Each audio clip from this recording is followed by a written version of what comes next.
I'm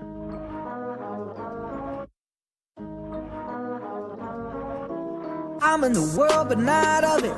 I praise God every day and I love it. I say what I want and I say what they want. I stand for the truth and what's right and they don't. Life is simple, it's no puzzle. Common sense will tell you not to wear a muzzle. Fear no evil, trust no people. When in doubt, shout, I'm a believer. I fear no man, though the world is broken. God, shine your light on me. I fear no man, though the world is broken. God, shine your light on me.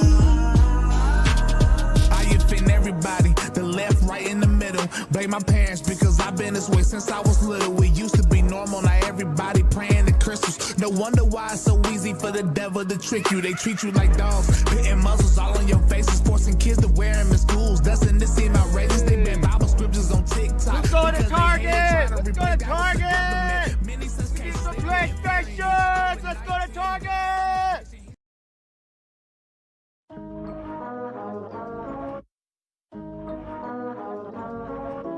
I'm in the world, but not of it.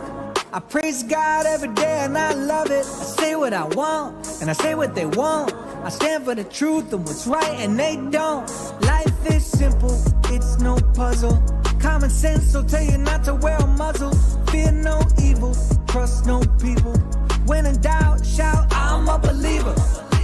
I fear no man, though the world is broken. God, shine your light on me. I fear no man, though the world is broken. God, shine your light on me. I offend everybody, the left, right, in the middle. Blame my parents because I've been this way since I was little. It used to be normal, now everybody praying to crystals. No wonder why it's so easy for the devil to trick you. They treat you like dogs, hitting muzzles all on your faces, forcing kids to wear them in schools. Doesn't this seem outrageous? They ban Bible scriptures on TikTok. Let's go to Target! Let's go to Target! Need some PlayStations! Let's go to Target! Red leather, red leather, red leather, red leather. Red leather, red leather, red leather, red leather. Good morning. Hi. It's a beautiful day. Is it? I haven't even been outside yet. It is a beautiful day. Send me an Addy on Discord and I'll send out that GoPro. All right, you better not be undercover Antifa. All right, I will. What's up, guys? Welcome to the Dreaded Conservative Show. It's a Monday night. We're kicking the week off right. That's how you got to do it. We just premiered the first part of the protest video, and that's the timid part. That's the calm part. It gets way crazier. It gets crazier.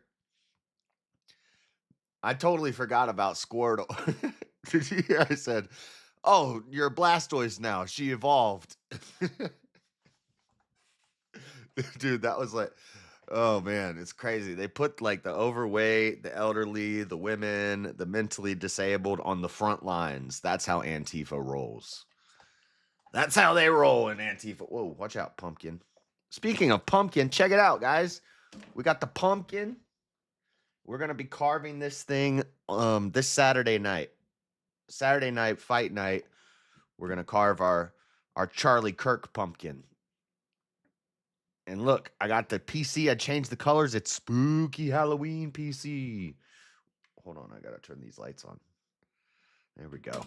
We got spider webs behind me because at Halloween time, spiders just start making webs everywhere. And that's spooky because spiders are spooky.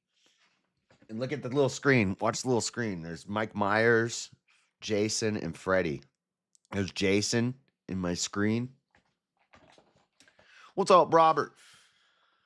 Okay, so we're pretty much just going to be looking at what happened all over the country with No Kings. It seemed like no real crazy incidents other than, I mean, Chicago and Chicago and Portland, they've been doing this every day. So, dang it. I knew I forgot something. I forgot coffee.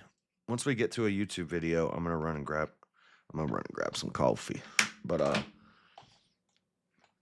I wasn't preparing for the show like I should have been because I was watching that premiere with you guys. If you saw the premiere, thank you. Part 2 will be later in the week.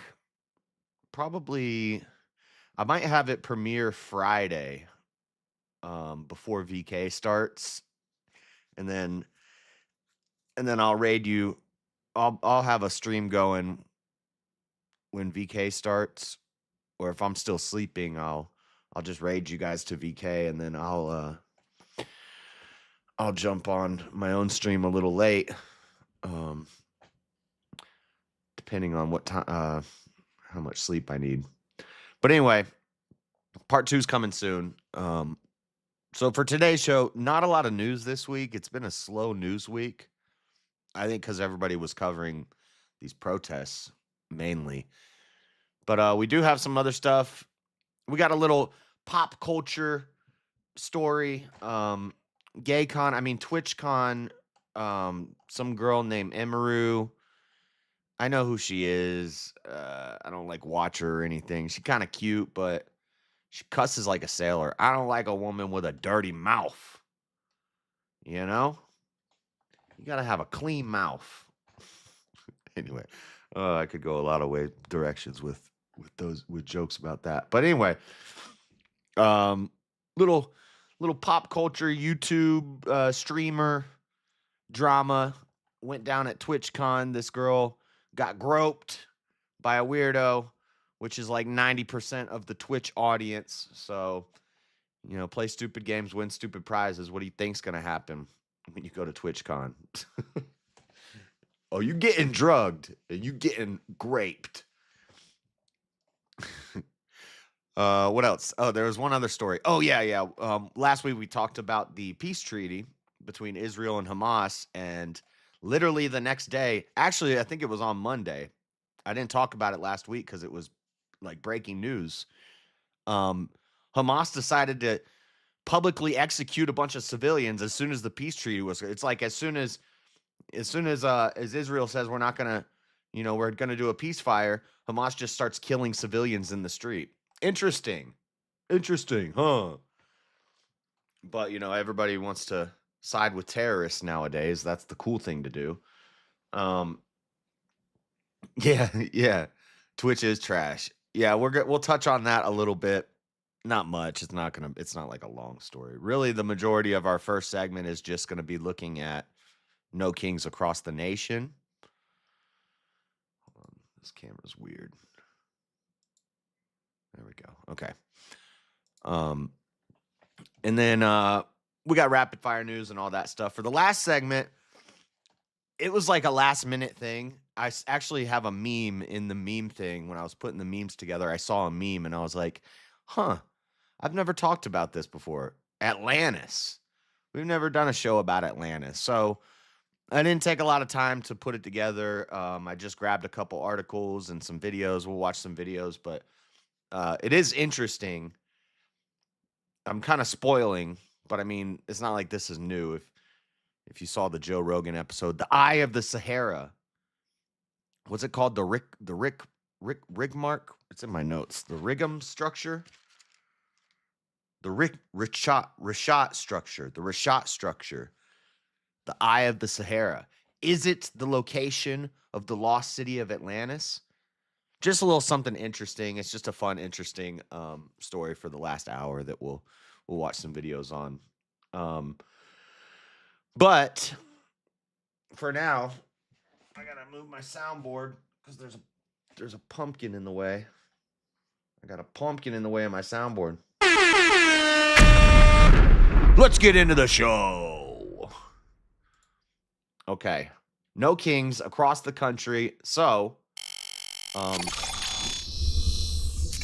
the typical players, Soros, what was the number? Something like $7 billion that Soros has allocated to go to these different chapters. There's Resist Fascism, there's Indivisible, There's 5051.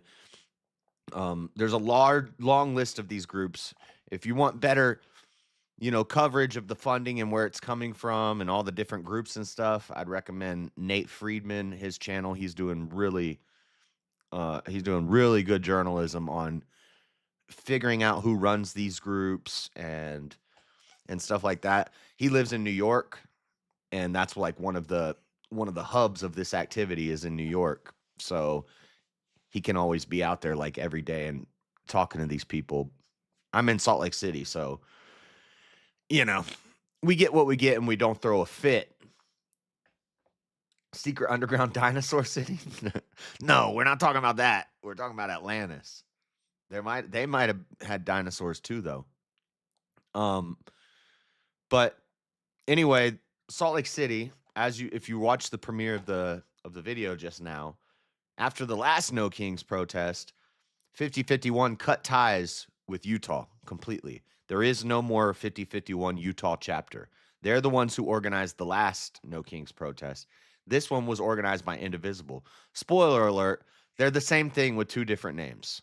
They're just two different NGOs, two different organizations with two different names, both funded by the same people. But Indivisible took over this one. You notice that those people had blue vests instead of green vests. So I'm sure they had to send out new uniforms to all their peacekeepers. They had to say, listen, don't wear a green vest. Please don't wear green vest, because green vest is now synonymous in Salt Lake City with murderers. So they wore blue vests this time. And then I said, are you a peacekeeper? They said, no, we have no connection with that. You hear when that guy slipped up and he said, we are Antifa. Bro, you guys have been designated as terrorists. You should not be saying that. These people, they're so dumb. They're like, Antifa means anti-fascist. Antifa means anti-fascist. This is a word concept fallacy. Yes, an evil authoritarian fascist that's murdering people. Yeah, we should probably be against that, I say I lean authoritarian. I'm not some extreme radical authoritarian, even though I am more authoritarian than most conservatives. But fascism is radical authoritarianism, right?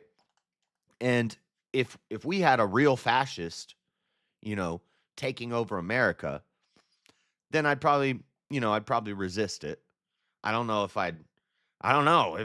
he was on my side, I might like it. But what's up, Robbie? But these Antifa in America are not the anti-fascists of Germany. These are the fascists, because they're not stopping Mussolini or Hitler. They're trying to stop Trump, who's doing amazing things for our country. He was voted on by the majority of the country. They love democracy. He won the popular vote and he won the Electoral College. So that's democracy. You want democracy? That's what democracy looks like. That is what democracy looks like. Show me what democracy looks like. Trump is what democracy looks like. He's not a fascist. He's doing what we voted for him to do.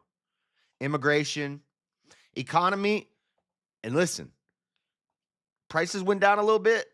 Gas is still low, but I haven't checked the numbers in a while, but and I don't drive, so I don't know, but the food prices, they're getting, but we kind of expected this. We've accepted and we've conceded that, look, the only way this gets better is if it gets worse at first. It's going to take time, but we need to bring production, manufacturing, and distribution back to America. We need to stop relying on China to give me a $5,000 graphics card that they make for 50 cents with slave labor. So that's going to take time. That takes time, and it's going to hurt for a little while. But in the long run, economists agree that it's going to be better. So we deal with it. But immigration, he's doing an amazing job. Amazing. Great job with immigration. What was the other thing? It's immigration, economy, and there's one other one. Geopolitical relations. Excellent job with geopolitical relations. Granted, He didn't stop the Ukraine war and the Israel war on day one. That was a little Trump hyperbolic, well, I'm going to stop it on the first day. No more war. The second I walk in, it's over. But he's right. It wouldn't have started if he hadn't have left. If the election wasn't stolen from him, then those wars wouldn't have started. So now, yeah, it's taken time, but he's working on it. And even a lot of liberals at these protests will concede if the peace treaty does work and the war in Israel and Hamas and Palestine stops, then that would be a good thing. They say, yeah, if he does that, then I will give it to him. But I don't think it's going to work. And I agree with them that it's probably not going to work because there's always war in the Middle East. It's never going to stop. So, he did sign 7 different peace deals so far. So geopolitically, he's the right man for the job. Economically, he's the right man for the job. Immigration, he's the right man for the job. I have complaints about him. I think he's a little too feminist for me. He appoints a lot of women into places of power. I'm not a fan of that. His spiritual advisor is that crazy lady that says, I always forget what she says. What she said? Angels are coming right now from Africa right now. Right now from Africa right now. Angels from Africa. That lady's crazy as a bat. I don't know what he's doing with her even involved in anything. But and the Epstein files, they kind of flubbed that. Like I was telling that guy, from day one, I've been like, I think this is like I don't know. I don't like saying distraction because everybody says everything's a distraction. But I knew they're never going to give us everything about the Epstein files because there's secret intel in there that they can't have let out because there's people that we're still watching and there's people that we're still working on. They can't just release all that. I knew they weren't going to release everything. They released a lot, and they'll probably release more, but they can't release all of it. Anybody who thought that was going to happen, it was a pipe dream. And yes, Trump should not have said that he was going to release it all. Pam Bondi should not have said that they were going to release it all, that it's on her desk. They shouldn't have said that. They shouldn't have done the stupid binder show. They shouldn't have done all that. They should have just said, look, there's stuff in there that we can't release to the public. We'll release what we can, but there's things in there that we can't release to you, and we'll be working on it. Now, once it goes to, that kid was right, once it goes to a criminal trial, then it becomes public. But before anybody gets taken to trial, you can't just release all those names to everybody. Because then people are going to go crazy about people that have nothing to do with the bad stuff. They're going to see names on there of people that they've looked up to, and those people really weren't involved, but their name is on the list. So now everybody loses their mind and freaks out. It's not a good idea. I know everybody wanted it and we were promised it. That's the problem. The problem is we were promised it and we shouldn't have been promised it in the first place. But Epstein file flubbed that up. Too much pandering to women, not great there. He's not as firm on abortion as I'd like him to be, but we've talked about this before. You got to move the goalposts little by little. You got to play the game. Your queen can't just jump over the board and take their king in the first move. That's not the way the game works. It's not the way you win the game. You have to play the game. They have to play the game. We don't have to play the game. If you don't want to play the game, go live in the woods somewhere. Homestead in the woods by yourself. And you can get out of the game. I'm sure if it was anywhere else, Josh wouldn't have let that happen. He was a little outnumbered. A little outnumbered? Yeah, I was a little outnumbered. Yeah, what am I? No. The chicks, I didn't really. Well, the girl that spit in my face, I almost wanted to do something, but I probably wouldn't have done anything to the chicks, even if it was just me and them. But that guy, when I kept stepping back, after the third time I stepped back and he kept getting in my face, if we were just in a park somewhere and it was just me and him, he would have got rocked. If I'm backing up 3 times and you keep aggressing on me, at that point, I'm within my rights. You keep getting in my face, you're aggressing on me, I would have dropped him. But but yeah, I was a little outnumbered, a little bit. It's like 1 to 2,000. But I could have taken them. Those people are soft. I could have handled them. Would have been like Neo in the second Matrix when all the Agent Smiths jump on top of him and he busts out. But anyway, let's look at No Kings from across the country. Oh, I've been in this the whole time. I should have been in the other camera the whole time. But 3 takeaways. This is from NPR. 3 takeaways from Saturday's No Kings nationwide protest. Did you guys see this one? I think Trump posted about this. He's like, yeah, Antifa's not an organization. They're not organized, but yet somehow they planned this giant. Now, I thought, when I first saw this, I thought that's probably AI. I don't know if I even believe that, but apparently it's real. This is from San Francisco, Ocean Beach. I lived on Ocean Beach. I lived in Ocean Beach. Or wait, no, I lived in Oceanside. I always get Oceanside, the one that's in San Diego. Okay, so not this one. I lived in Oceanside for like a month. But you should send that vid to Long Island Audit. Send it. You can send it to him.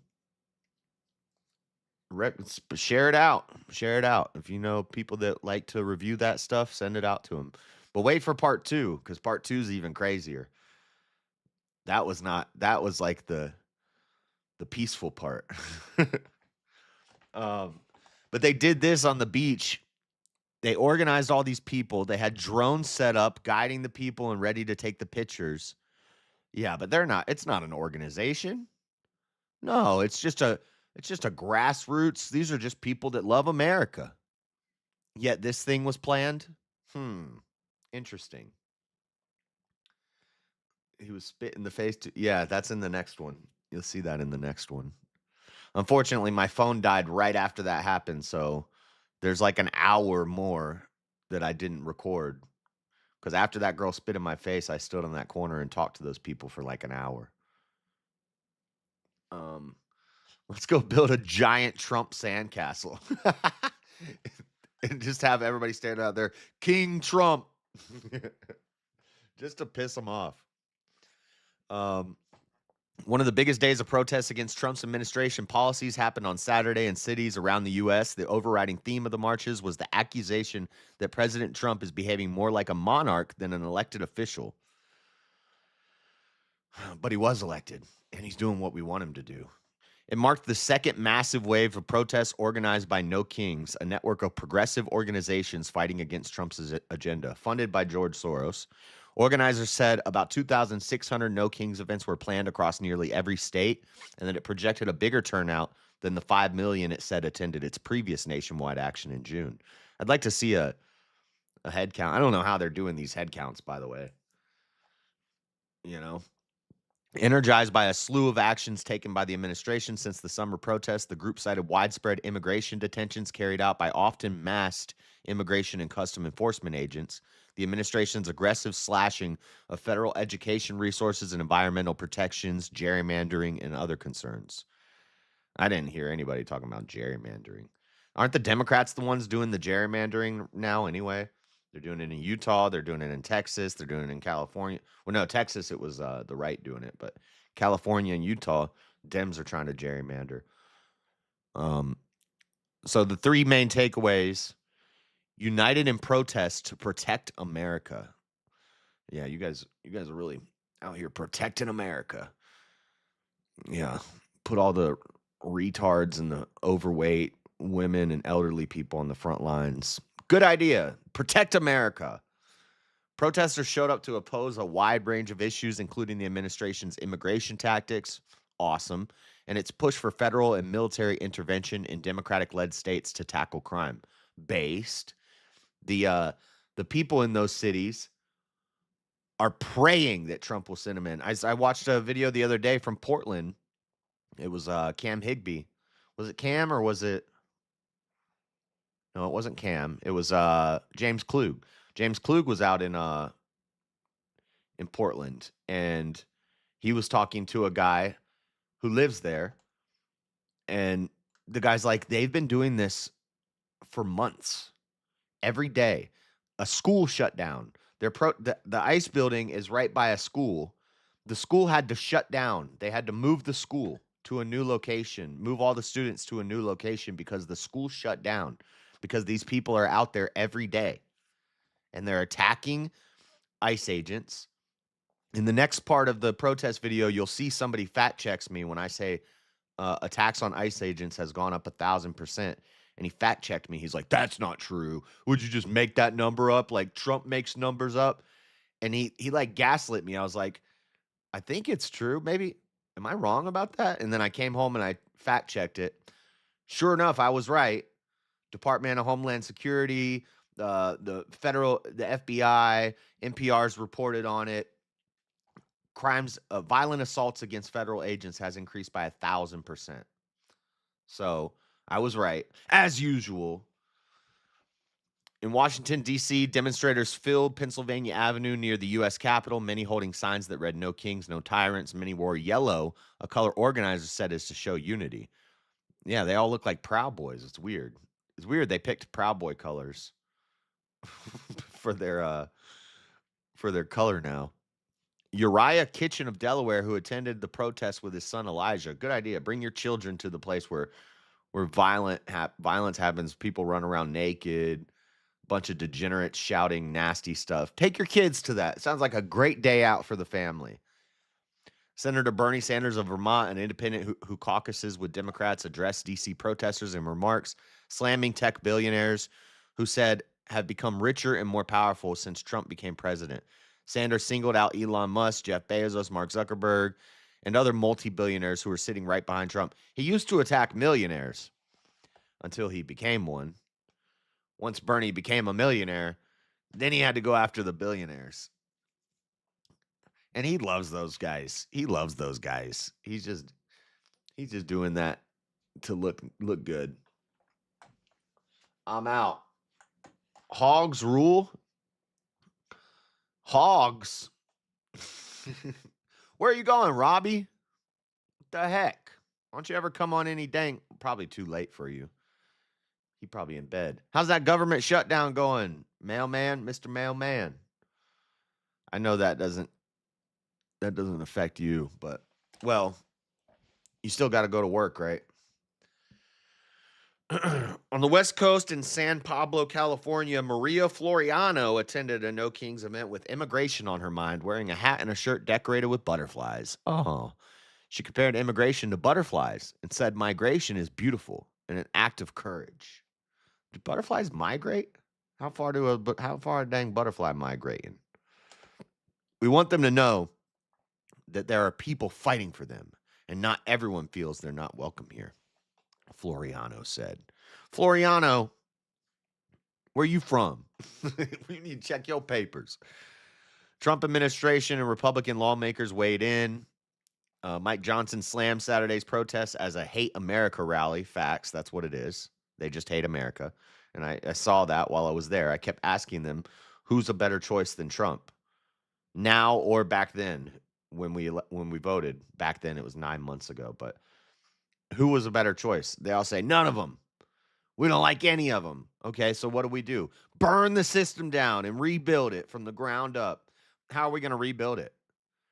You guys don't like authority. You don't like government. You want 330 million multicultural people in a melting pot of America to somehow sustain anarcho-communism? You think that's going to work? You're an idiot. Oh, Doyle rules. You're an idiot. Wait, two mentals don't make a non-mental. Where is it? Two mentals don't make a non-mental. Yeah. Trump was not at the White House during the protest, but on visit to his Mar-a-Lago resort in Florida. Connecticut House Republican leader Vincent Candelora told Connecticut Public that he considered No King's messaging of the protests divisive. He also doesn't share protesters' concerns, but supports their right to exercise their First Amendment rights. I think our democracy is still strong as ever, but they're free to accept themselves. How is our democracy strong if when we democratically elect somebody, all these people lose their freaking minds for 4 years straight? It's crazy. This is what I voted for. I voted for this craziness so that I can get some content out of it.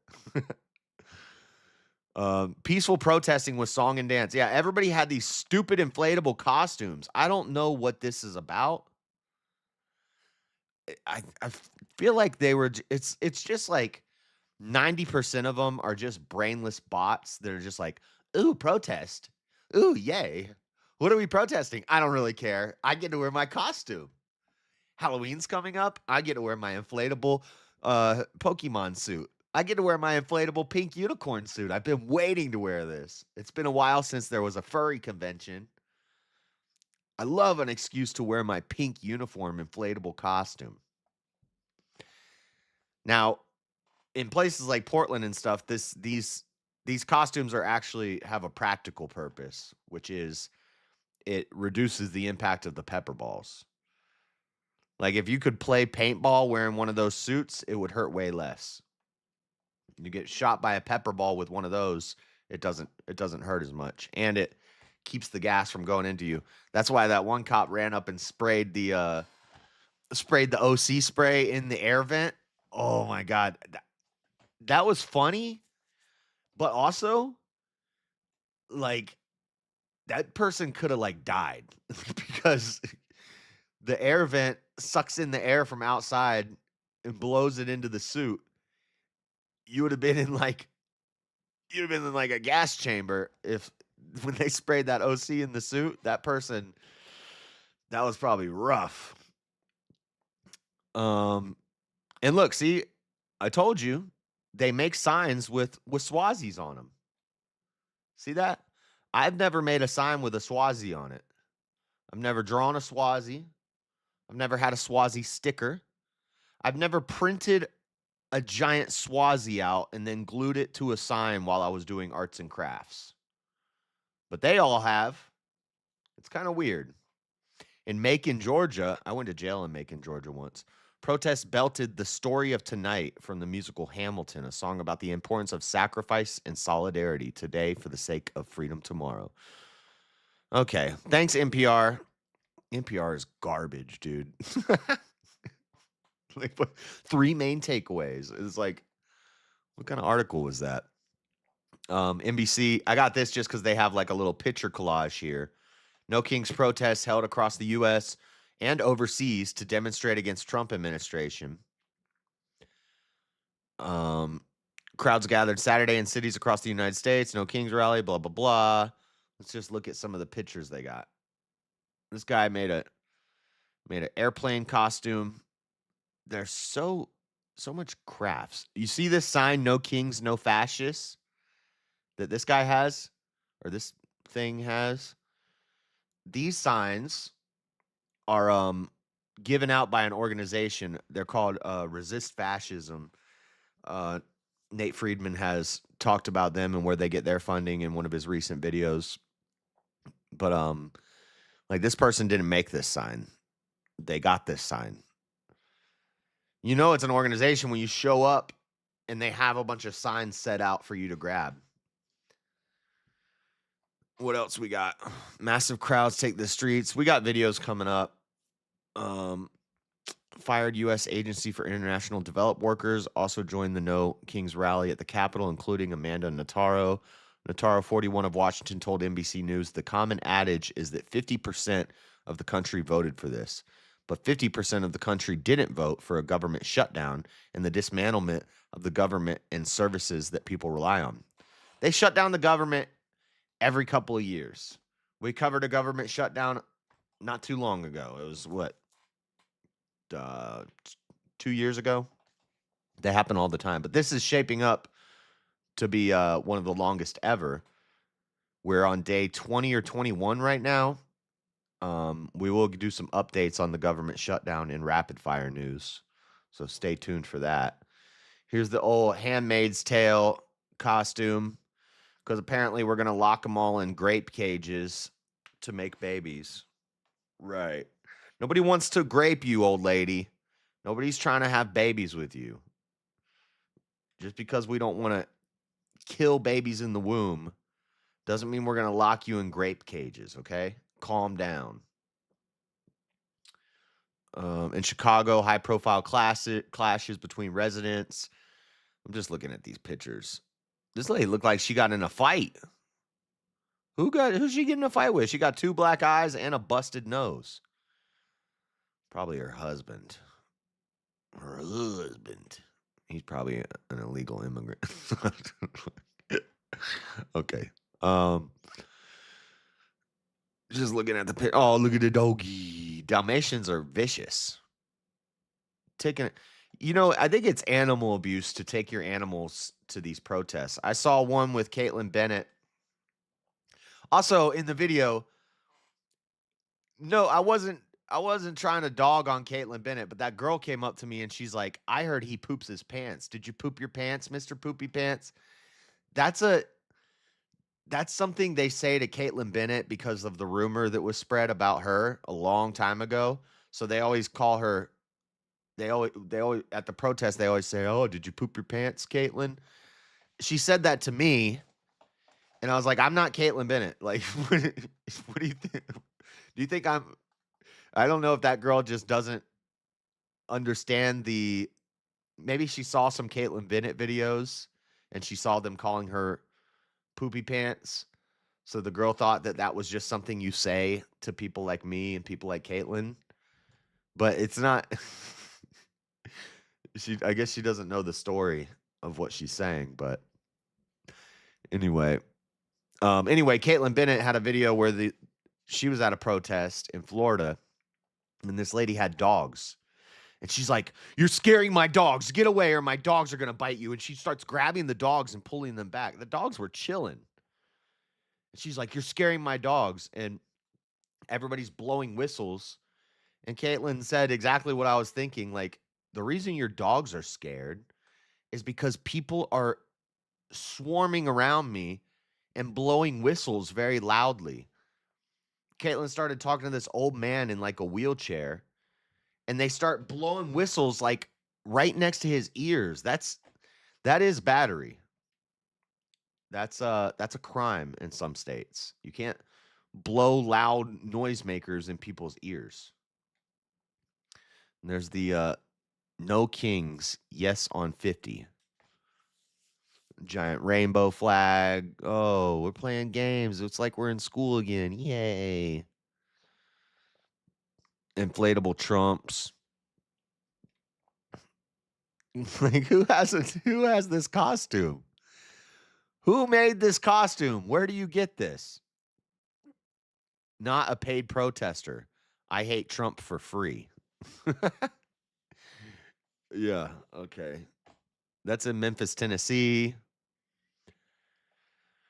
Anyway, these people are crazy. I'm going to put a video on and go grab some coffee.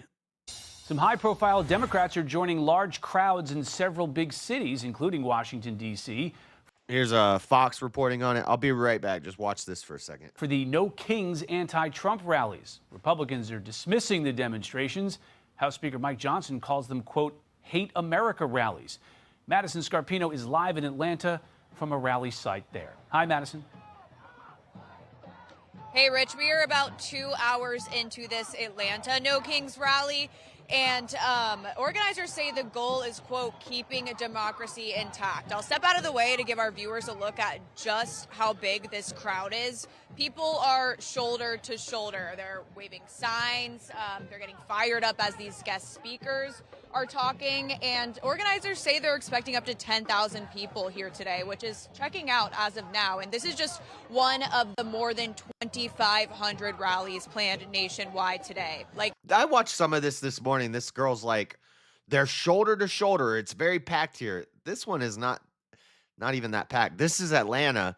You see, it looks like they're like out in the woods somewhere. They're probably near that, what was the story that we covered a long time ago? And then it was mentioned when Trump declared them terrorists, the Atlanta Antifa. They've been defending that that wildlife area. I forget what it was called. You did a live stream at the ice building? That's pretty cool, Mr. Bill. I was sleeping. I sleep during the day. I'm going to be tired tonight. I'm already tired right now. I only got like 4 hours of sleep. It's going to be a rough night.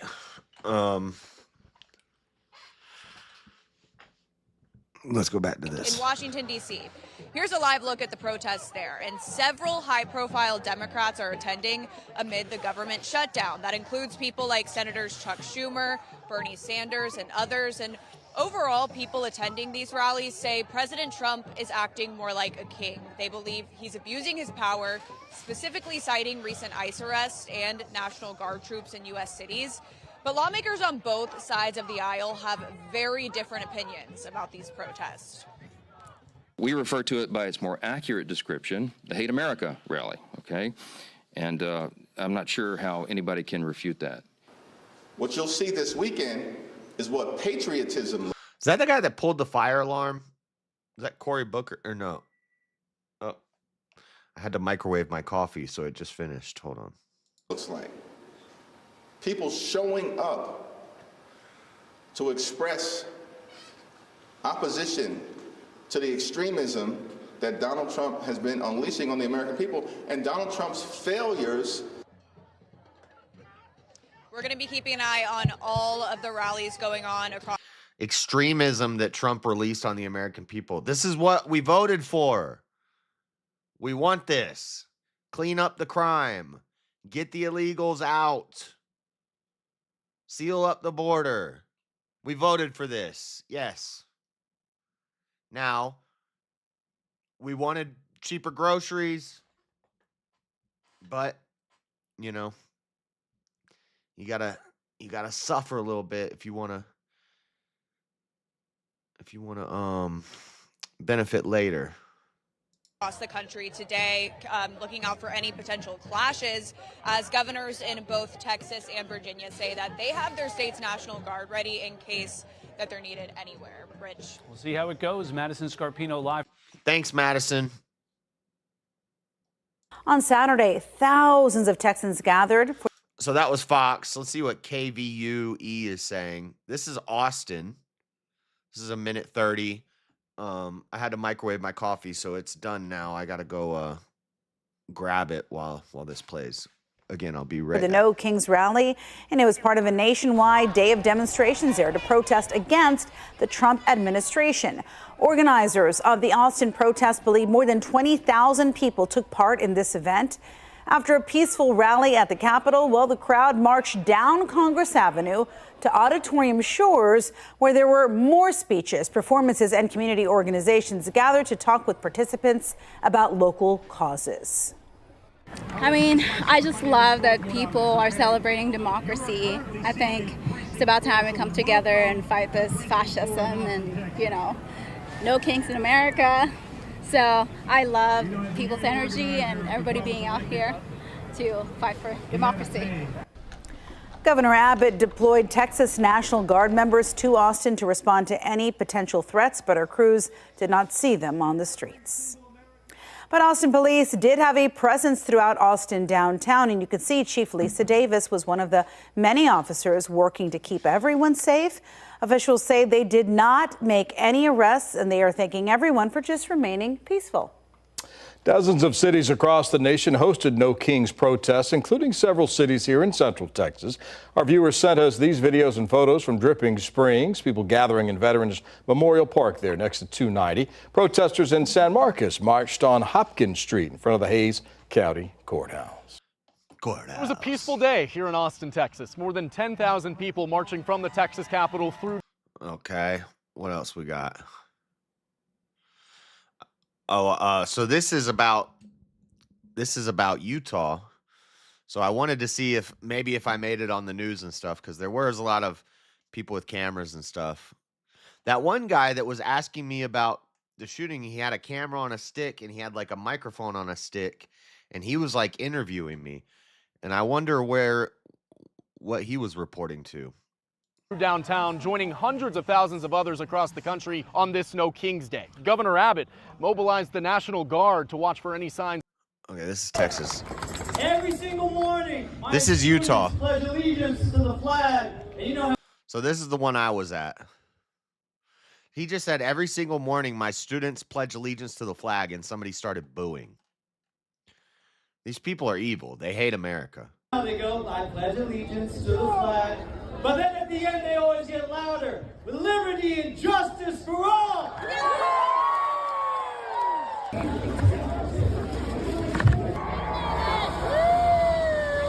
Dignity, decency, beauty, sustainability, integrity, and liberty and justice for all. Sounds like Batman. Was Batman on stage? We will prevail.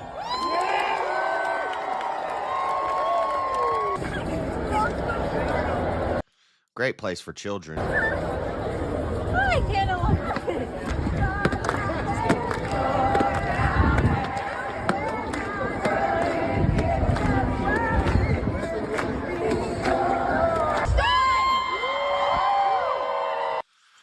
Gerrymandered Barbie, Utah edition. Dude, these people. What is wrong with these people? Oh, you guys can't even see it. My bad, dude. Great day to make some money, right?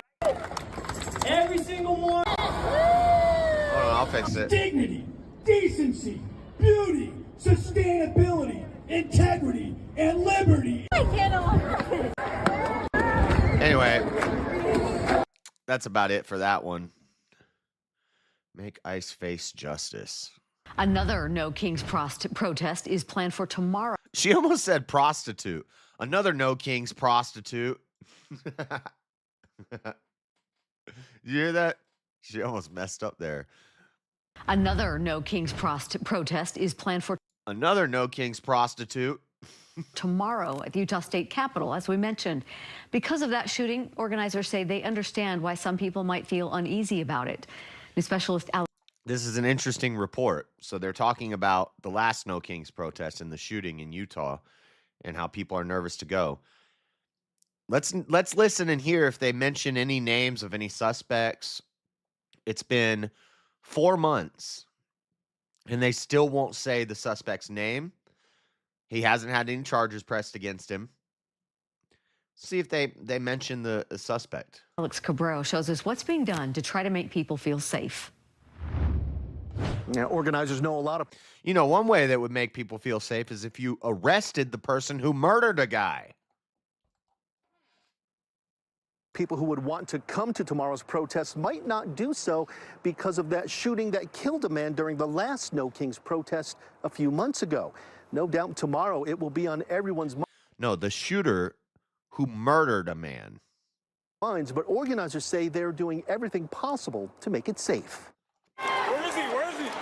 It was a dark moment in Salt Lake City history when a man was shot and killed during I like watching these and seeing if I see myself. a protest by a volunteer who believed See, so about this point, I would be right around over here somewhere. I'm about this point, I'm somewhere around this Maverick. another man was about to open fire. That Let's see if we spot me. Where am I? was back in June during a No Kings protest. Now, I would have been the one running toward the shooting, not away from it. with another No Kings protest tomorrow at the Utah Capitol building, organizers know some people might be nervous to show up. We've asked not only our volunteers, but we've also asked all of Action Anxiety. Salt Lake Indivisible. our attendees to not bring weapons. Sarah Buck is with Salt Lake Indivisible, the group organizing the... There she is. There's Sarah. Sarah, I was looking for you, Sarah. I didn't know what she looked like. Now I know. I didn't even realize she was in this clip. I was looking for you, Sarah. I didn't know you were some old lady politician. I figured you were probably some young hippie liberal chick. I was not expecting some old politician lady. Not surprised, but there she is. I was looking for you, Sarah. volunteers, but we've also asked all of our attendees to not bring weapons. Sarah Buck is with Salt Lake Indivisible, the group organizing the protest. Her group didn't organize the one that involved the shooting, but she and her team decided to cancel the march through downtown for. They still did the march through downtown, and then they blocked traffic. But that was out of her hands. That was out of her hands. Really, it's almost like when you organize something like this, you can't control it. Why didn't you keep them from marching, Sarah? Why did they still march? And then they said, well, we're on the sidewalks. Not once we got down to the city-county building. As soon as we got to the city-county building, they all went into the traffic and they marched back up, and then they blocked traffic.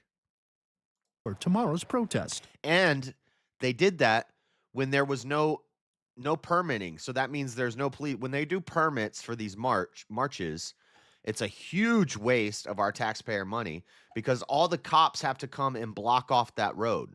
So the cops will be posted up at every intersection, making sure that they can march safely. Well, they didn't have permits, so there were no cops blocking the streets. So they're all just running through traffic and blocking traffic. That's a crime.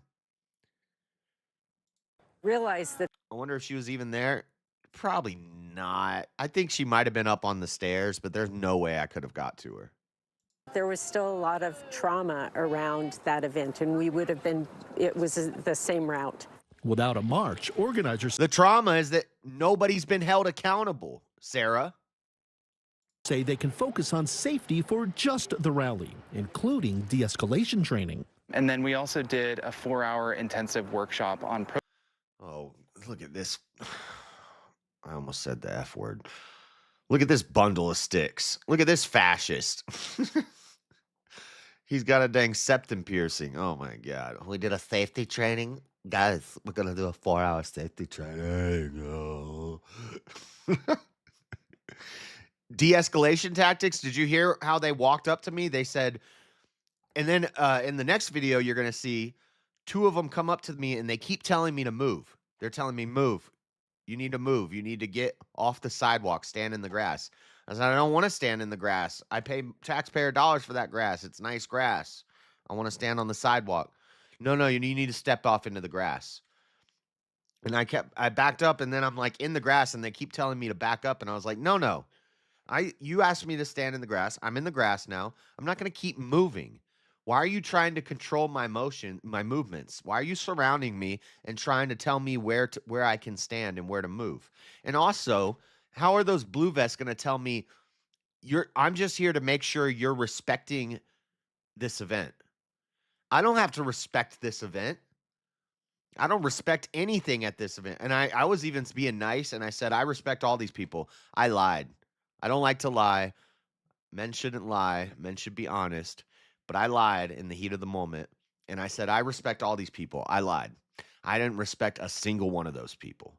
I don't respect any of them. I have no respect for none of these people. And anybody who has to demand respect doesn't deserve respect. So if you tell me I have to respect you, I don't respect you. What are you going to do about it? Nothing. You can't tell me I have to respect you. I don't respect you. Do something. Protest safety, and we did role plays and hassle lines and how to identify. Oh, we did some role plays together. Some safety role plays. Wow. Did you guys have a safe word? Was it an orgy? Did you have a safe word? Is that your safety role play? Oh my God, these people are. Identify somebody that has a weapon and how to have the conversation with them. For organizers, it's all about being safe while standing up for what they believe in. Coming to an event right now does take courage. But I would also add that not coming to an event is dangerous.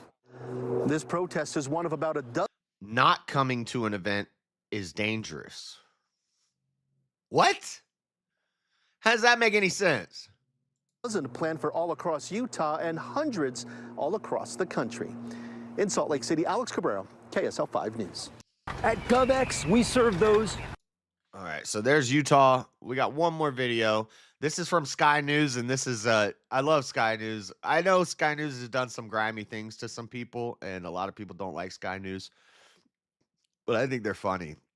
Because they cover the weirdos. The left-wing protesters marching in the No Kings rallies have been mocked relentlessly for their bizarre behaviour and making fools of themselves over the weekend. Like this strange display where protesters dressed up as lice agents and rolled around on the Lice agents. And they're rolling around on a giant constitution or Declaration of Independence or lice agents. These people are retarded. the Constitution during Seattle's protest.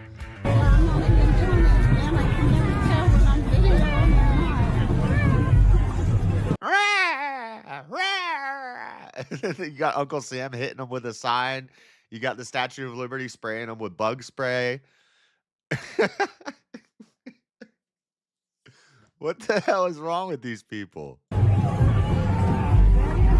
Like, what are you doing with your life? I don't. It blows my mind. It's crazy. And then there was this cringe dancing protest.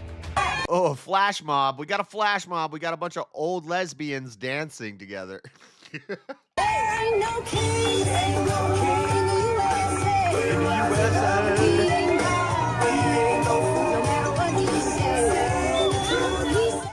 And this deranged protester appeared to mock the assassination of Charlie Kirk during the Chicago protest. And it wouldn't be a left-wing protest without a Palestinian flag front and center.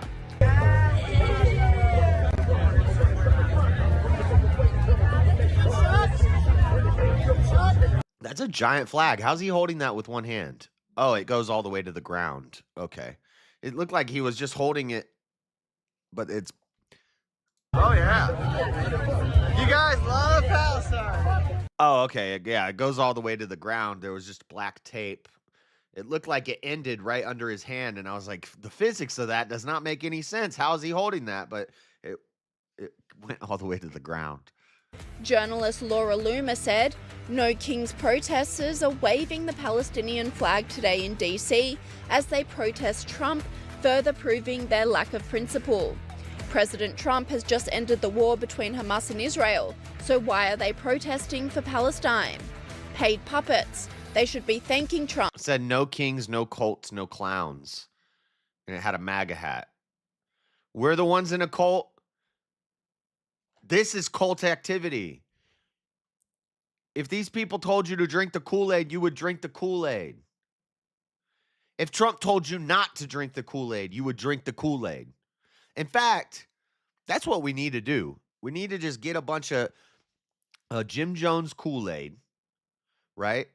And then just put it like out on tables in public. And then Trump just goes out there and says, listen, America, I want to warn you, all of the Kool-Aid in those cups is poison. Don't drink it. Make sure you don't drink it. Frankly, I don't think anybody should drink the Kool-Aid. It's poison Kool-Aid. Don't drink it. And then they would all just go drink the Kool-Aid.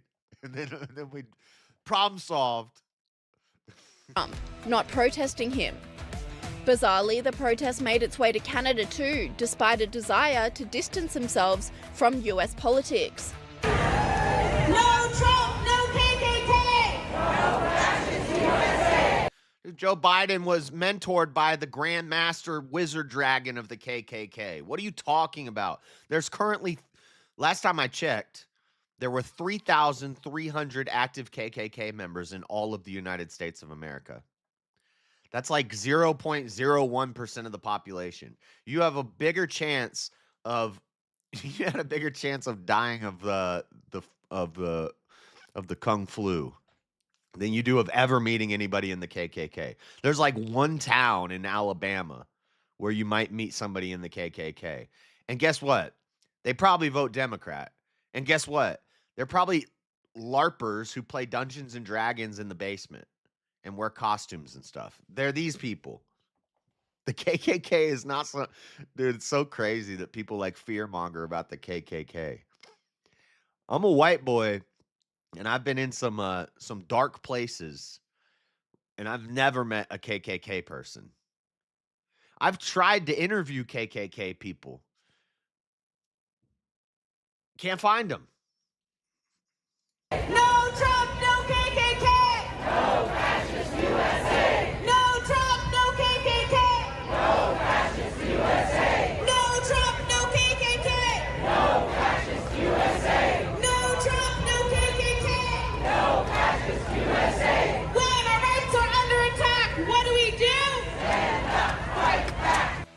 Interestingly, many of the protesters appeared to be of the same demographic, with this commentator pointing out old white people. Basically, pretty much mostly old white people. This is the No Kings protest in Black Mountain, North Carolina, about 15 minutes drive from Asheville. Again, nearly every single person here at the rally is white and over the age of 65. You cannot make this up. Turning Point USA contributor Savannah. Oh my God. Savannah! I love you, Savannah. I know you hate simps. I'm not a simp. I'm allowed to admire a beautiful woman. I'm a single man. I'm allowed to admire a beautiful woman. That does not make me a simp. But I'll simp for you, Savannah. If there's one woman in this world I'm allowed to simp for, I'll simp for Savannah. Savannah, let me get them digits, girl. Hernandez blasted the protesters, saying she was approached for simply filming. Okay, can I just say something? I am here. God, I love Savannah. God, I gotta stop. Calm down, Josh. Calm down. At the No Kings protest. I've been following this protest for about 3 hours. Don't call me a simp either. I'm a lonely 38-year-old, 6-year celibate, lonely man. And I got testosterone coming out of my ears. What am I supposed to do? I'm just saying. Love this girl. Hours now. I am wearing my official New York City press badge, and it says Turning Point USA on it. Now, I have been standing here taking B-roll footage. I'm not even interviewing people today. And this is a message for all. And I mostly like white girls. She's mildly attractive for sure. Yes. All of the people who say that journalists like myself and the journalists who were at the Antifa Roundtable are agitators. I'm standing here doing nothing, and I have had people come up to me, read my press badge, and then try to make a point of telling me that Charlie was a racist anti-Semite and that I am a problem, essentially. All I'm doing is standing here and taking footage. So anyways, that's what it's like being at a liberal protest. I have footage dropping soon of how aggressive these older men were being. Like, the police even had to step in and be like, hey, back up, because they watched. Yeah, you're lucky you didn't get dang groped by an old guy. Savannah. She's probably got security, though. I'll be your security. Them come up to me and start swarming. Anyway, footage of that dropping soon. And over in crime-riddled Portland, the No Kings protest took a violent turn, with federal agents. Now, to be fair, Portland, this happens every day. So this is not like, actually overall, I hate to say it, but overall across the nation, minimal incident, you know. But the problem is, like, a small channel, a small guy like me, with not a big following, if I would have got jumped and got beaten down at that protest, and I was assaulted 3 times. And if I had got jumped and got beaten down, nobody would know about it. So you guys would know about it. What, 5 people right now would know about it? Maybe a couple hundred people that watched the video would know about it. But I know, I wish I was there to protect her. If I had got jumped, nobody would know about it. So how many people like me who either are small YouTube channels or they're not YouTubers, they just went there to counter protest? How many incidents were there that didn't get reported on and that just fly under the radar? There's probably a lot. But overall, nationwide, it was pretty mostly peaceful. Now Portland is an outlier because this is happening every single day in Portland. So this is nothing new. Agents unleashing tear gas That's on right. the crowd. Oh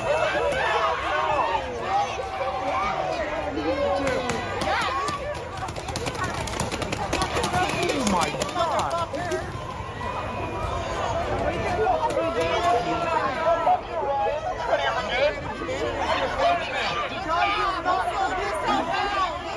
And while Whilst anti-Trump protesters took to the streets, the president reveled in mocking the marchers, That is kind of a cool puppet thing they got here. releasing a hilarious AI video of him dropping what appears. Okay, we got the video. We got the video. Actually, that's the next story, so I'm not going to let Sky News talk about it. What is this? This is not what I saved. This is not the story that I saved. It's okay. We got it from Breitbart. Breitbart, the nationwide No Kings protest aimed at President Donald Trump that appeared across the country on Saturday has drawn a swift response from the man himself with a nodding tribute to Hollywood in passing. Clearly unperturbed, Trump took to his social media channel Truth Social to deliver his response with a video meme, approximately 26 long, created using artificial intelligence. It depicts Trump wearing a crown and flying a fighter jet labeled King Trump, dropping large amounts of brown waste on protesters who are shown drenched in it. Harry Sisson is in this video. He drops some dookie right in Harry Sisson's mouth. Let's watch it. Where is it? Where is it? Where is it? Where is it?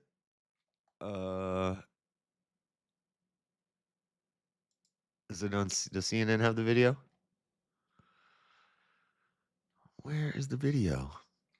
It should be in this Breitbart article.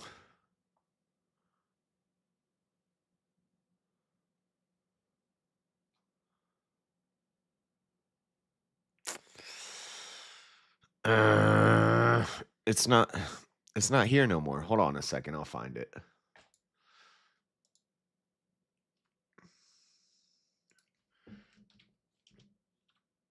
I should have just pulled it off of YouTube. No Kings AI video. Here we go.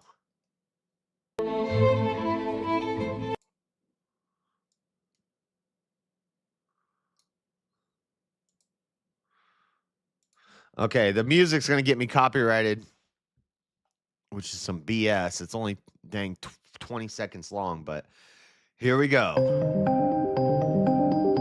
Oh, Independent's not playing the music because it's copyrighted. No, I'd rather get hit for the actual song than...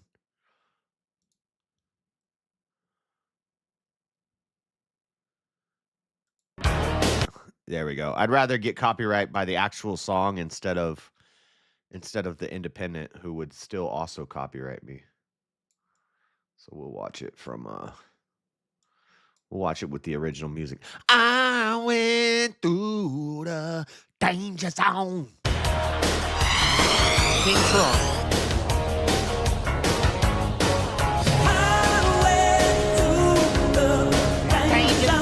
He's taking a dookie on the protesters. Let's go. Dude, I love this guy. How can you not love this guy? What is wrong with you? Look, right when Harry Sisson opens his mouth, the dookie just falls on him.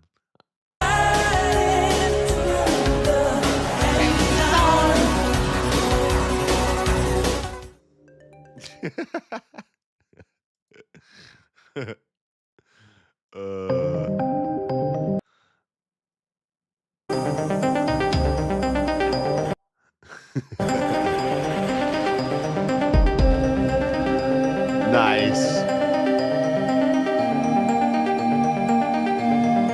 This JD Vance posted this.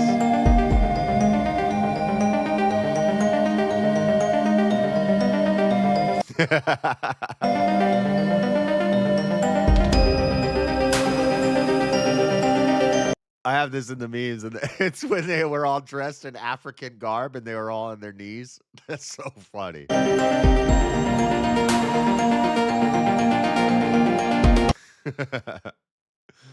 Let's go.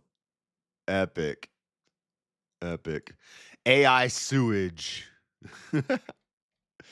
CNN says, Trump's response to No Kings marches only proved the protesters' point.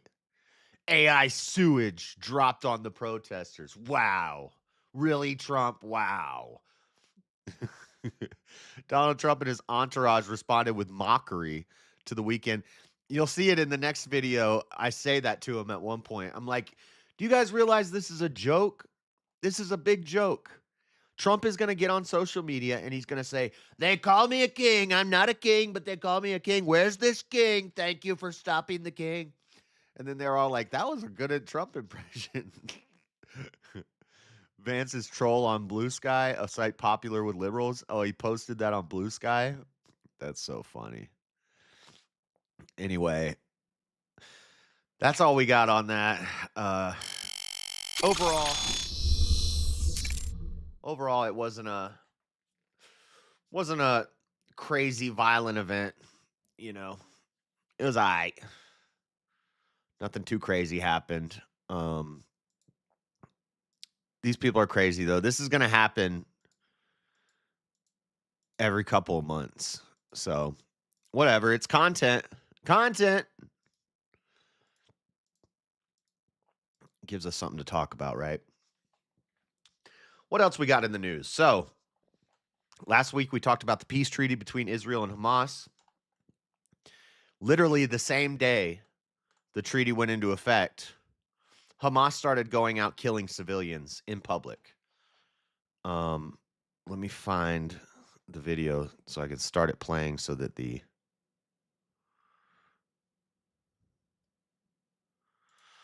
isn't the video I'm looking for.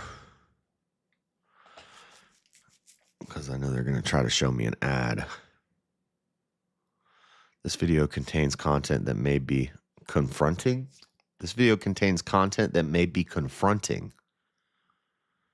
I don't even know what that means. Content that may be confronting. From Reuters, Hamas carries out wave of Gaza killings, citing crime and security concerns. Hamas faced challenge to its control of Gaza as war progressed. Group kills 32 gang members in Gaza City, official says. Trump suggests Hamas has temporary nod for policing role.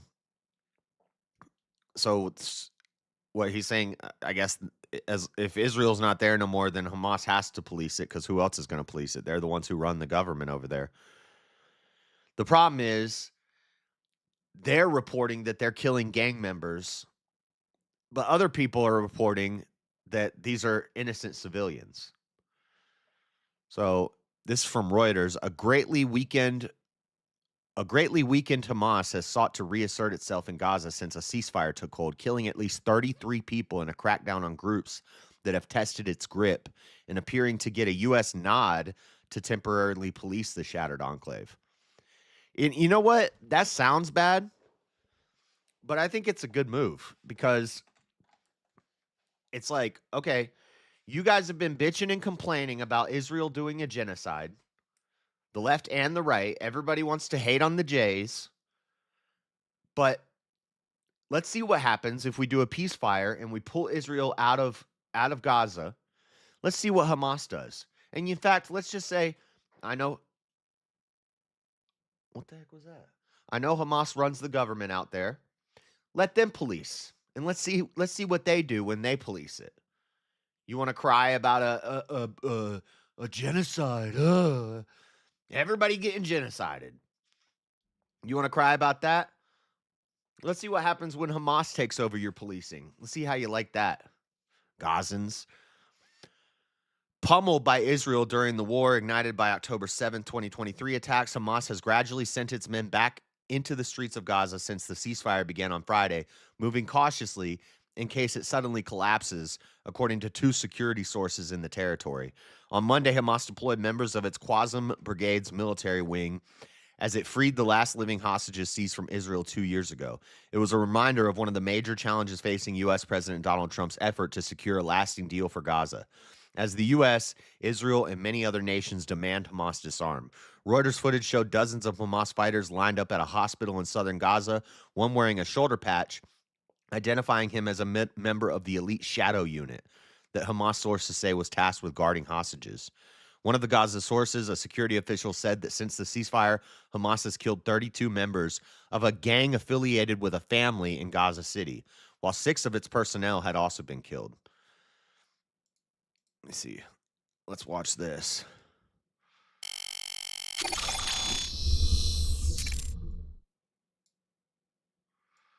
I went through the danger zone. A convoy carrying a body handed over by Hamas, said to be deceased hostage, arrives in Tel Aviv.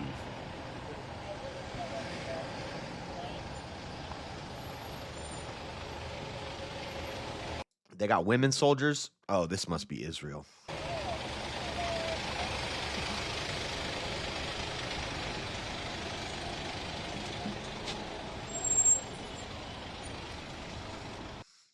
Okay, but this is the video. This is the video. Warning, this video may be confronting. I don't think you actually see anything crazy in the video, but this is just them. This was the big video that was going viral right after the ceasefire. Hamas fighters execute alleged collaborators in Gaza. ABC News Verify has chosen not to show the executions due to their graphic nature. I'm sure it's all over X. This video contains content that may be confronting.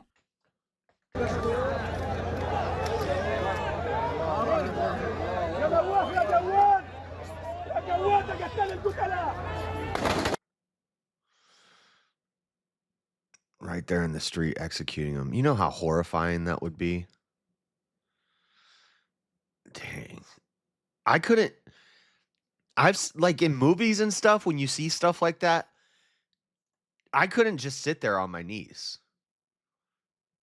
Like, I'm going to try. If I know I'm about to get plugged up in the back of the head,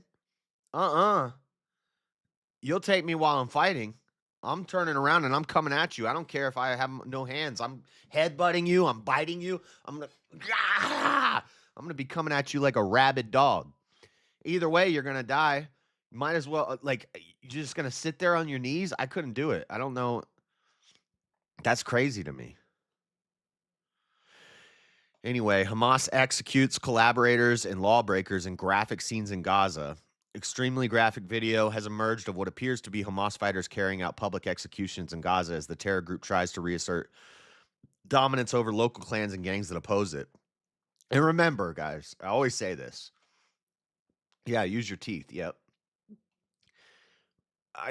We can't, in wartime, especially nowadays with AI and all that other stuff, we can't even know what's real. Like, assuming that video is real,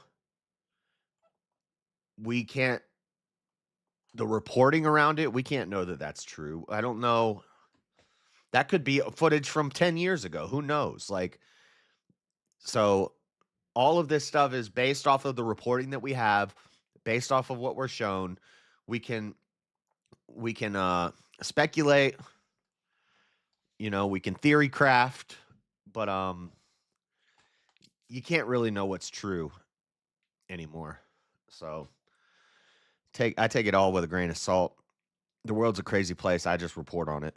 Masked gunmen who are not wearing uniforms, but at least two have green headbands associated with Hamas's military wing, then execute the man, with some firing several shots into their bodies with high-powered weapons. The resistance carries, and this is from ABC, the resistance carries out the death sentence against a number of collaborators and lawbreakers in the city of Gaza, a Hamas-affiliated Telegram account posted while sharing the video.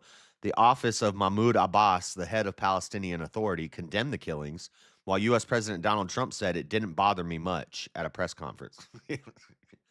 Yeah, well, that's what Hamas does. They kill people. What did you think was going to happen? You wanted the war to end? You wanted Israel out of there? What did you think was going to happen? They did take out a couple of gangs that were very bad, and they killed a number of gang members, he said. It's extrajudicial execution, he told ABC News Verify, but people now in Gaza are arguing that there is sometimes a need to do so. We don't have courts. We don't have anything, he said, noting that innocent people would be unjustly killed. So, armed groups clash in what is claimed to be the Sabara neighborhood in Gaza City. So it's getting crazy over there. Videos show Hamas carrying out execution-style killings in Gaza. In the immediate aftermath of the ceasefire in Gaza, Hamas has quickly reemerged and is reasserting its power in Gaza over parts of the decimated territory not occupied by Israel. Videos shared widely on social media. This is from CNN. And confirmed by CNN show Hamas members carrying out execution-style killings on the streets of Gaza City. We have to warn you, these images are graphic and CNN is not showing the videos in full. This is the moment the Hamas gunmen opened fire, with 8 Palestinians on their knees. They appear to be blindfolded. Seconds later, they are dead, their bodies lying on the ground. The so-called Palestinian resistance factions, which include Hamas, praise the killings, calling them a, quote, security campaign against mercenaries, bandits, and anyone they see as cooperating with the, quote, Zionist enemy. They called on Palestinians to report what they called wanted individuals and anyone helping them. This is Hamas attempting to show it's back in control in Gaza and eliminating any opposition. After the videos came to light, a prominent family in Gaza, the Degencon family, said Hamas had killed nearly 30 of their family members after they were told they'd be treated fairly if they surrendered. They say the fate of many other family members is unknown. The Degencon family denied working with Israel and said Israeli forces had killed hundreds of relatives over the last 2 years. During the war, we saw several unprecedented protests against Hamas in Gaza. Now it appears they're working to quash any more acts of defiance. The Palestinian Authority in the occupied West Bank condemned the killings as heinous crimes, which claim the lives of dozens of citizens outside the framework of the law and without fair trials. A Palestinian rights group, the Independent Commission for Human Rights, said the wave of summary executions without trial cannot be justified under any circumstances. Such acts constitute grave legal and moral crimes that require urgent condemnation and accountability. So crazy, but you know, that's what happens when you'd rather they be ran by terrorists. That's what you get. Fox is saying State Department warns Hamas may violate ceasefire with attack on Palestinian citizens. Too late, they already did. U.S. Department of State on Saturday warned there are credible reports that Hamas may break the peace agreement with a planned attack on Palestinian civilians. This planned attack against Palestinian civilians would constitute a direct and grave violation of the ceasefire agreement and undermine the significant progress achieved through mediation efforts. The department said in a statement on social media, the guarantors demand Hamas uphold its obligations under the ceasefire terms. The United States and other guarantors remain resolute in our commitment to ensuring the safety of civilians, maintaining calm on the ground, and advancing peace and prosperity for the people of Gaza and the region as a whole. These protesters wear Hamas garb. They have the Hamas headbands. They wear it. These protesters who hate Israel love Hamas. So now that there's a ceasefire in the war and Hamas starts killing civilians, are you going to be going out cheering? Are they going to go out and cheer this? Gaza 51st state. I don't know. Just level it and turn it into Trump, Middle East Trumpville. Oh, man. If Hamas continues to kill people in Gaza, which was not the deal, we will have no choice but to go in and kill them. Thank you for your attention to this matter. Let's go, Trump. Let's go. Dude, take them out. Take them out.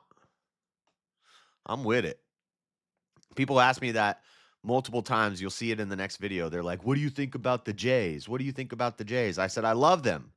I will take Israel over a bunch of terrorists any day. I'm not ashamed of it. Honestly, you know, I don't have to pick a side in that fight. But if I have to pick, gun to my head, I have to pick one or the other, I'm picking Israel. But really, I don't care. Let the desert people fight it out. It's not my business. But if you tell me I have to pick, I'm not picking the place ran by terrorists. And I think it's crazy how it's the one thing both sides seem to agree on now is everybody wants to hate the Jays. Have you seen Miss Israel? That woman's a national treasure. She needs to be protected at all costs. Okay. All right. Last story. Last story. This isn't a big story. We're not going to spend a lot of time on it. But streamer Emiru, she's a cute girl. She cusses like a sailor. I don't like that. It's not attractive when a woman cusses like that. She got groped at TwitchCon. TwitchCon happened this weekend. And if you don't know, Twitch is ran by a bunch of creepy old white guys who have weird attractions to very young girls. And I watched a little bit just because I wanted to see what TwitchCon was like. I don't watch her content regularly, but that Kells girl, that Kinetic Kells girl was there. And so she was like IRL streaming from TwitchCon. So I was watching some of that just because I wanted to see what TwitchCon was like. And it was about what I expected. All the guys are like nerdy dorks. They all speak very feminine, very effeminate energy. All the guys. And it's like, hey, you want to go get a drink, girl? Oh, tight shit. Oh, yeah. Ski-wee, or whatever the heck they say. Whatever stupid Zoomer language they use. Type shit. Oh, my God. And they all sounded so feminine. A lot of estrogen at TwitchCon. But then there's one part where Kells is like walking around with this old guy, and he's like, I want a picture with you and you and you all together. And they're like, yeah, let's do a picture. Stop following me, camera. Camera, don't follow me. And it's this creepy old guy.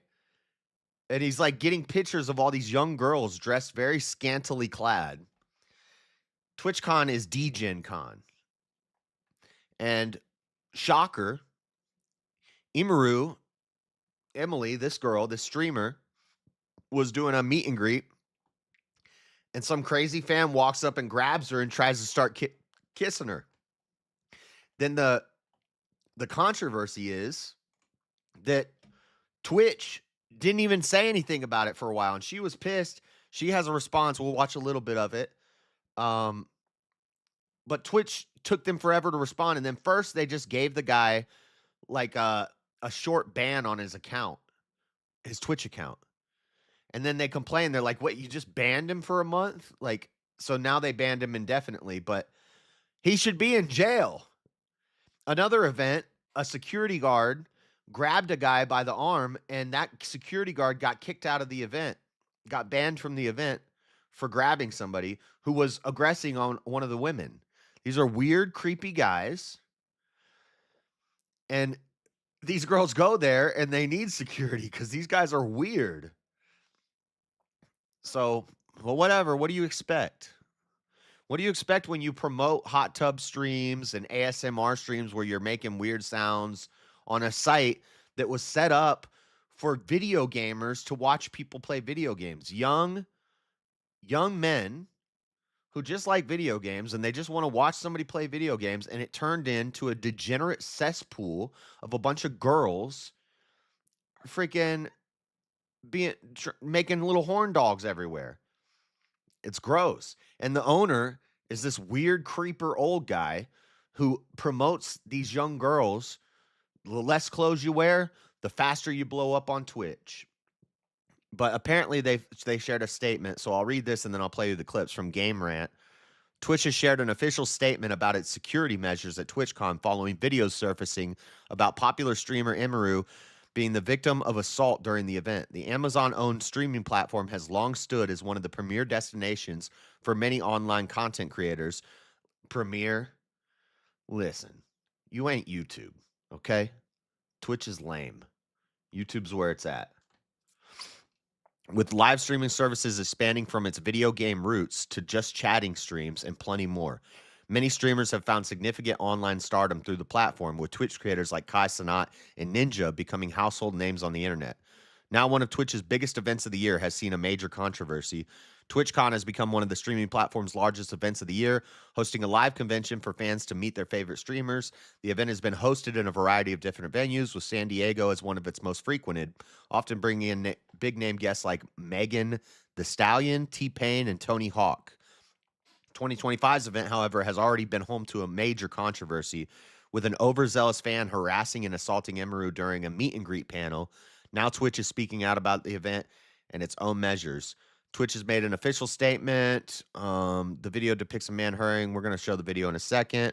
Controversy surrounding the incident has led to Twitch making an official statement about the event, confirming Twitch was working with law enforcement and that the fan has been banned from the premises in future Twitch events. Twitch also confirmed that it will be increasing security for its meet and greet events for the remainder of the convention. So their statement on X, the safety and security of all those attending TwitchCon is our highest priority. The behavior displayed by the individual involved in the incident yesterday involving a high-profile streamer was completely unacceptable and deeply unsettling. So let's watch this clip real quick. So this is what happened. Twitch streamer Emiru was assaulted at a meet and greet held at TwitchCon. Emiru, whose real name is Emily Beth Shunk. So he just walks up and grabs her and tries to start making out with her. She screams and backs away, and the security runs up and shoves him.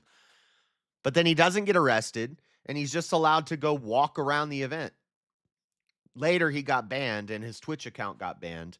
Now, after there's been huge controversy and backlash, they're saying that law enforcement is going to get involved. But why wouldn't you immediately arrest that guy?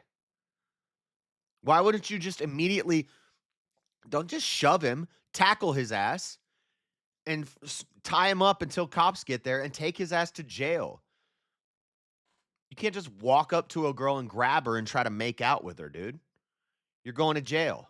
Is a 27-year-old streamer, YouTuber, and cosplayer best known for her League of Legends live streams on Twitch, where she has nearly 2 million followers.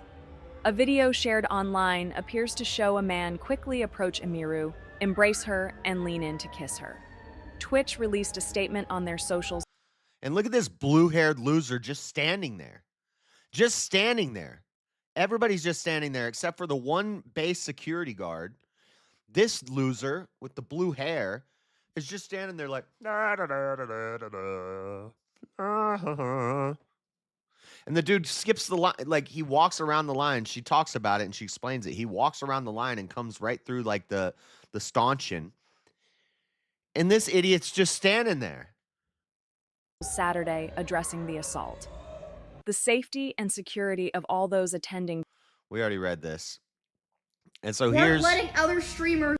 here's a little bit of her response to this. Where was the... Peter Piper used the smart... hold on a second. What's up, producer? Oh my gosh, double ads, double ads, double ads. What you guys are seeing here is character development.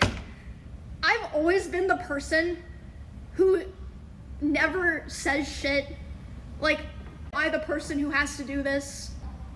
Okay, I let some of my friends know. They come to my hotel to see me and spend time with me, like make sure I'm okay and everything. And then my manager's letting me know. She says, okay, my manager, I've contacted the police. They're gonna come talk to you about pressing charges, etc. They're trying to find the guy. They haven't found him. I'm like, what? Yeah, they just let him, she said they just let him walk. He just starts walking around the event. And her manager has to go through the process to try to find this guy and notify the cops. Why didn't TwitchCon do this? Because TwitchCon doesn't care. Twitch is a bunch of degenerate, dirty old men. They don't care. They want to do the same thing. They're just going to do it differently. They're not going to walk up to you and grab you. They're going to pay you a lot of money and take you out. Maybe put something in your drink. Anyway, so at some point while I'm with my friends, a police officer comes and talks to me, interviews my manager, talks to my Twitch partner manager, who, by the way, she's so sweet. Like, she didn't do anything wrong here.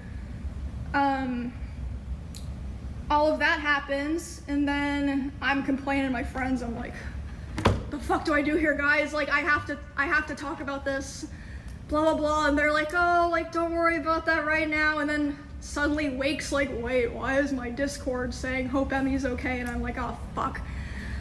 Anyway, I forgot where I was at. There was one part where she talks about Twitch's reaction. Anyway, I'm not going to play all this. And she cusses like a sailor. Stop it.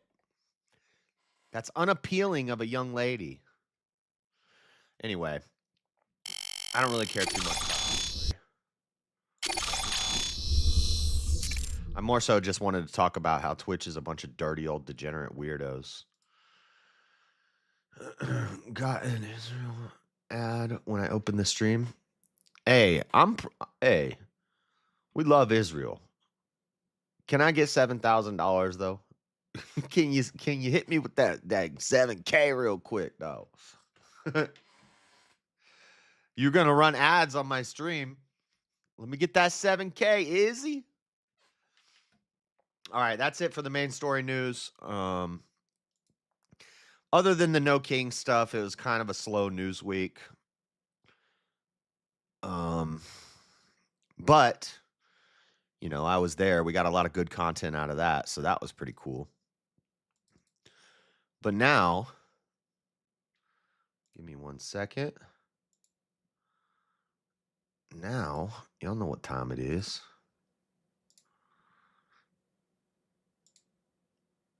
I'm gonna fix these windows real quick.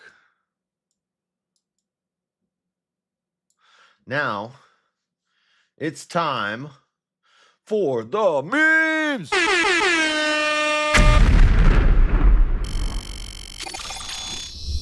It's meme review time. Look at this guy's tattoo. He got a dang wart on his head. He turned into Air Jordan, Jumpman. Jumpman wart tattoo.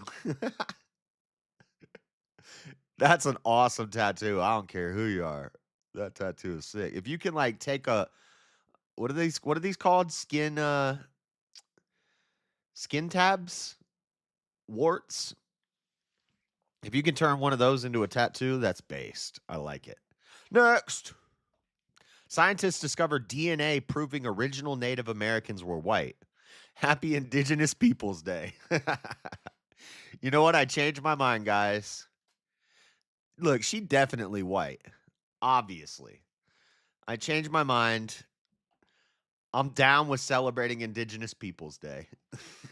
Happy Indigenous Peoples Day, everybody. Let's go. What the heck did my...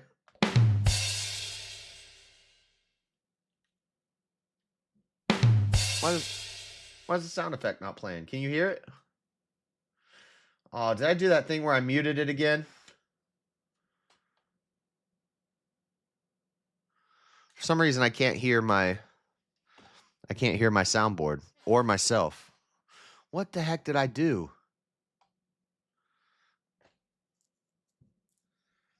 You guys still hear me, right? Yeah, it's showing that you can hear me. Can you hear this? Two mentals don't make a non-mental. Yeah, you hear the soundboard? You heard it? Huh. I pushed something and I can't hear my feedback anymore. Oh wait, I see it. Hold on. Okay. Now I can hear it. Now I can hear it. Beta! Okay, cool. All right, next.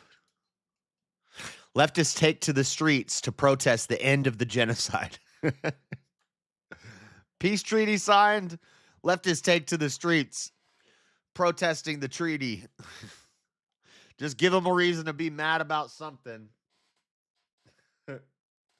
Gotta have something to be mad about. Next. After gym photos. Look at this tattoo on the insides of his thighs. Bro is in the tattoo shop like this. How do you get this tattoo done, dude? You were literally in the tattoo shop, spread eagle, buddy. What the heck is that? Gotta be the gayest tattoo I've ever seen. Does that go all the way up? Next. The plant-based alternative promises to help high schoolers stop vaping. Yep. All the high schoolers are vaping now. We have a plant-based alternative to the chemicals in vapes. It's called a cigarette. Try one out. Next. This is so funny. Evolution in Pokemon. A little cat turns into a... Hold on.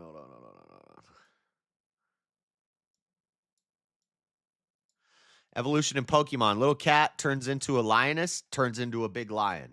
Makes sense. Evolution in Digimon. Cat turns into pterodactyl, which turns into a refrigerator with a Gatling gun. That's about right. Actual evolution. Tyrannosaurus turns into a chicken. Dang. Dang. No? Anybody? No? Next. Liberals don't like kings, but they love queens. Dang. Oh, man. Why are you gay? Next. No Kings protest, 1018. Retards only. Normal people, please stay home. Stay home, please, normal people. Retard day. It's retard day. Two mentals don't make a non-mental. Next. This is Halloween. And for Halloween, we have candy corn. Get it? Candy corn? This is Halloween candy corn. Nice. Next. Behold, a square, a shape with 4 sides of equal length with 4 right angles. The very definition of technically correct. You see? Right angle, right angle, right angle, right angle. Each side is an equal distance, equidistant sides, 4 sides, same length, 4 right angles. That's a square, right? That's a square. Now to get a little nerdy on you. The inner angles of a square have to equal 360 degrees. An arced line and a straight line can never intersect at a 90-degree angle.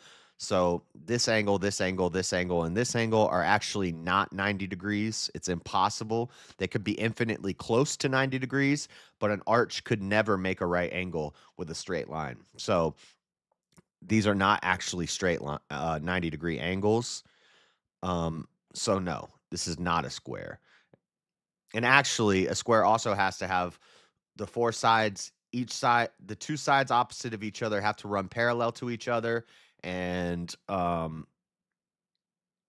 yeah, the 4 90-degree angles, the angles within combine to make 360 degrees. This is not a square. Technically, this is not correct. So, wrong. You're not nerd enough. Next. With Israel withdrawal, Hamas is finally able to conduct public executions in peace. Thank you, Babylon B. Thank you. Thank you. Poor Hamas. Beta! Next. I woke up this morning, still no king. You did it, libs. You did it. Good job. Good job, libs. Where's How about new? Next. I think I've done this meme before Halloween. But it says, those teenagers deserved it. Change our minds. There's old Mike, Jason, Freddy, Screamface, Ghostface, Chucky. Dude, Chucky looking a little... Chucky grew up or something. That's like 13-year-old Chucky. Those teenagers deserved it. Change our minds. Sit down at the table. Sit down at the table. You know who they're missing, though? They're missing, they need one of the Clintons up there. Oh, the murderers. Yeah. Oh, Clinton, he murdered a guy. The kids on the tracks. Remember they killed those teenagers at the train tracks who found the drugs that they were dropping out of the planes into Arkansas? While Bill Clinton was the governor of Arkansas, and the sheriff was involved, and the coroner was involved, and it was a big cover-up because they murdered some children. They murdered some guys? Oh, the murderers. Yeah. Oh, Clinton, he murdered a guy. Next. A perfect spiral structure in the Sahara, the Rishat structure, too precise to ignore. Its size, its shape, identical to Plato's Atlantis. They call it geology, but what if Atlantis was never lost, just hidden in plain sight? Dun, dun, dun. This meme is what inspired the last segment of the show. We've never talked about this before. I've known about this, but it is pretty crazy. This is a artistic depiction of what Atlantis would look like. This is the Rishat structure in the Sahara Desert. And that's what we're going to be talking about at the end of the show. We're going to watch a little video. Next. So, apparently, this is like a fashion company called Ambush. And they make zip tie bracelets. $755, $847, $630 for zip tie bracelets. Okay? You guys want I need to get one of these, guys. We need to start a super chat goal. I'm going to start a dono bar because I need one of these bracelets. I've been broke my whole life. Now money right. I need one of them bracelets, boys. Look at my camera did the thing again. It always does this. Stop it. Now it's anyway. Next. Must be a nightmare to sing happy birthday to her. To you, Chinese chemist. To you. Let's try it. Happy birthday to you. Happy birthday to you. Happy birthday, dear, to you. Happy birthday to you. It's not that bad. It's doable. Next. War. This is war. Health. You got a bag on your head and a mask. Stay healthy. This is beauty. That's beauty? Wait a second. Where is it? It's a man, baby. And this is science. A plastic divider in a restaurant to keep you from getting sick. And this, ladies and gentlemen, is idiocracy. This is upside down world. Next. U.S. version of Cinnamon Toast Crunch, UK version of Curiously Cinnamon. Now, does General Mills own Nestle? Because this says Nestle and this is General Mills. General Mills cereals are produced in other countries in a joint venture with Nestle. Okay. Look at the ingredients. I mean, they both have dyes and stuff, but this ingredients list is pretty short. This ingredients, caramel colored BHT added to preserve freshness. I think these are some banned chemicals that we're going to start doing. But look how much longer this is compared to this. Why are we adding things that are illegal in other countries to our children's food? I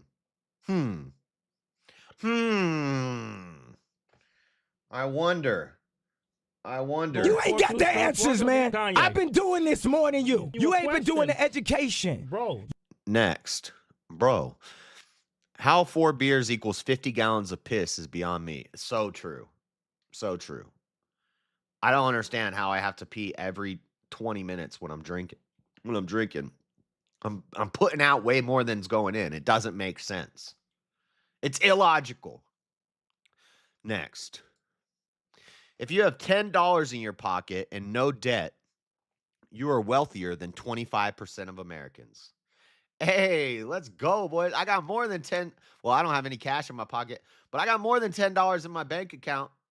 I'm actually out of the range where they say most people don't have $600 in their bank account to cover an emergency. I'm out of that range. I've been broke my whole life. Now money right. I'm not broke anymore. I'm still pretty broke. I'm still in the poor category. But at least I got money for an emergency. /Debatekon. No, General Mills does not own Nestle, but the two companies are partners in a joint venture called Cereal Partners. Cereal Partners Worldwide, wide. Cereal Partners Worldwide, wide. That manufacture and markets breakfast cereal internationally. Next. I'm not in the lowest bracket of Americans anymore. I'm losing faith in humanity a little more every day. $10, natural outdoor rocks. No offense, but it sounds like some fucking commie gobbledygook. Bad sound effect there because this is some capitalist gobbledygook. But if people are dumb enough to buy a $10 bag of rocks, hey, make your money.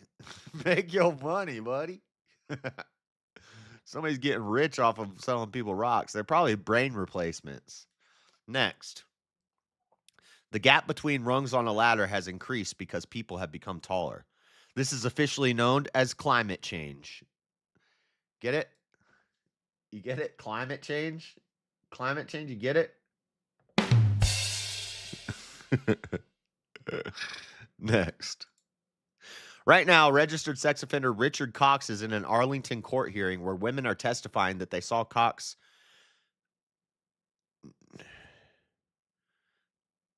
in Arlington high school girls' locker rooms. Cox says he's a woman and asked the judge to tell the prosecutor to stop misgendering him. Interesting. Does that look like a woman to you? Does that look like a woman to you? It's a man, baby. How about new? Next. Damn, Mel. Mel's at it again. Quebec Child Services allows gay male throuple to foster a little girl. And, you know, I've heard like Andrew bring this up in debates before. Like, what are the limits? If we're going to allow 2 gay guys to adopt a child, what are the limits? What happens if you had 5 gay guys living together having orgies every night? Could they adopt a kid? Where's the limit? And I've heard liberals say, yeah, why not? If it's good to have a father in the house, why not have 3 fathers in the house? Quebec, what are you doing? I told you, nothing good comes from France. Not good. Not good. How about new? Next. Wait, actually, a better one for that is...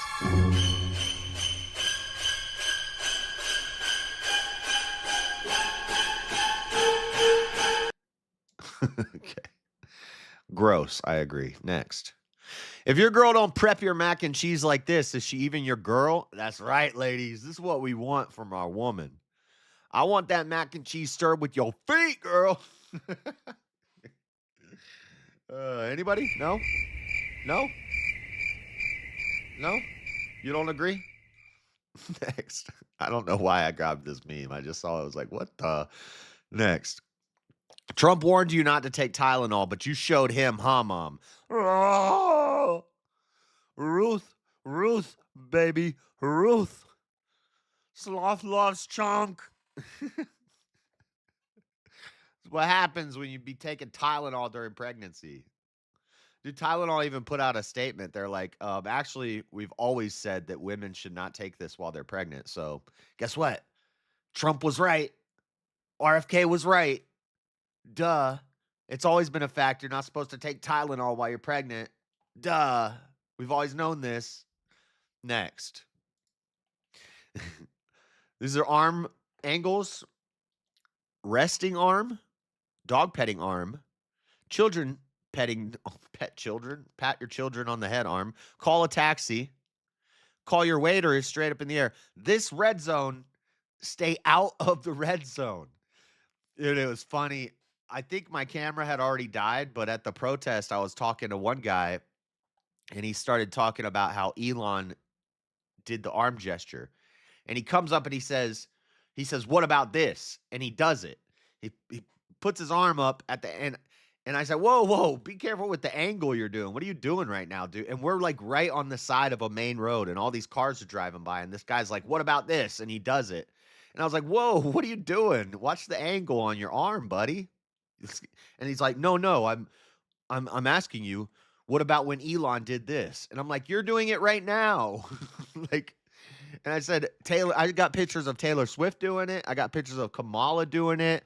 Elizabeth Warren, Hillary Clinton, Obama. a lot of people have put their arm up like this and waved to the crowd, and it looks kind of bad if you freeze it. If you take a picture and stop it right there, it looks kind of bad. But I was like, bro, you're doing it right now. So out of context, all these cars driving by right now, they think you're just doing a Nazi salute. So that's why context matters. Because if I just took a picture of you right now, or all these cars driving by right now, they think you're a Yahtzee. Put your arm down. And he's holding his arm like that for a minute. And I was like, dude, put your arm. What are you doing? You're so stupid. Next. Pumpkin spice Soylent Green. Taste varies from person to person. Guys, Soylent Green is people. Just so you know. Make sure you get your pumpkin spice Soylent Green and your pumpkin spice Xanax for seasonal depression. If you want seasonal people. If you like seasonal people, pumpkin spice Soylent Green.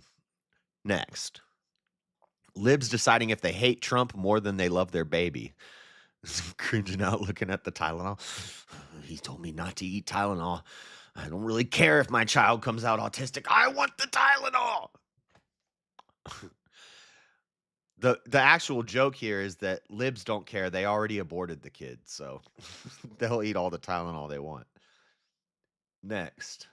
Which people?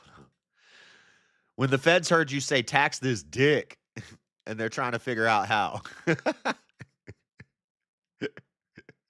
Feds are trying to figure out how to tax this dick. Dang. Next. Men in the past, I'll fight the invaders to my last breath. I'll give everything I have. Men today, oh my God, my Starbucks soy frappuccino doesn't have enough sprinkles. I'm depressed. That is true. Beta! Next. We've got to cut down on farming due to climate change or people are going to starve. John Kerry. No offense, but it sounds like some fucking commie gobbledygook. Next. 3,000 children killed every day in America by abortion. Over 95% are for convenience. Abortion is human sacrifice of children on the altar of self. God have mercy on us. Sacrificing you will bring us a better harvest, child. Abortion will bring me a better future, child. Same thing. These two pictures, same thing. You pass your child through the flames, you should probably be stoned. And I don't mean getting high off pot. Next. And then we told them that his neck stopped a 30-06 bullet from exiting. Reptilians. Ha ha ha ha. Got him. We got him, guys. We tricked him again. The reptiles are at it again. We have a reptile dysfunction. A reptile dysfunction. Next. And here's King Trump being bowed to by all the Democrats. King Trump. Dun, dun, dun. I don't have a sound effect for that. Next. No kings.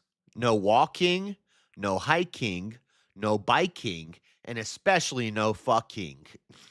No King's Day. Shout out No King's Day for this lady.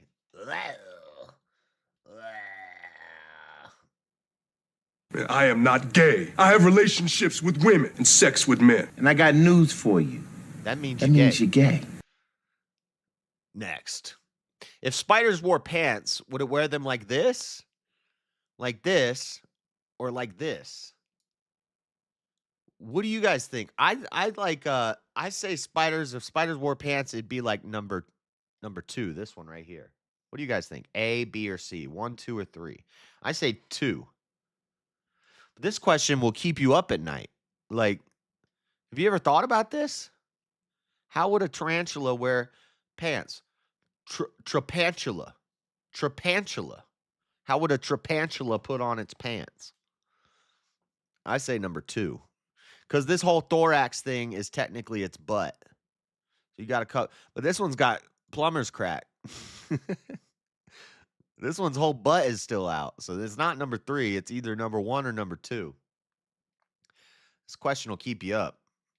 Anyway, guys, that is it for the memes.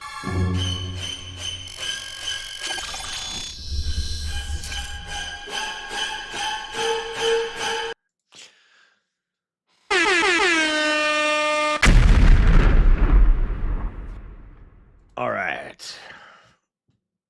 Let's get through news and rapid fire so we can get into this thing about Atlantis, because I'm pretty excited to watch this video. I haven't watched it yet. I have watched the Joe Rogan interview with this guy, and I have it in my folder, but you have to pause a lot if you want to cover Joe Rogan stuff, like a whole lot. And I don't have time for all that, so we're just going to watch another video of it. But we do still have some rapid fire and some reels to get through. So let's do that first.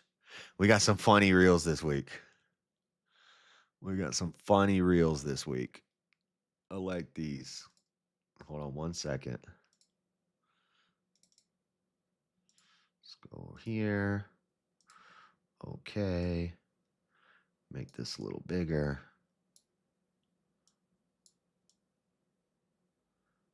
All right. All right, you guys ready?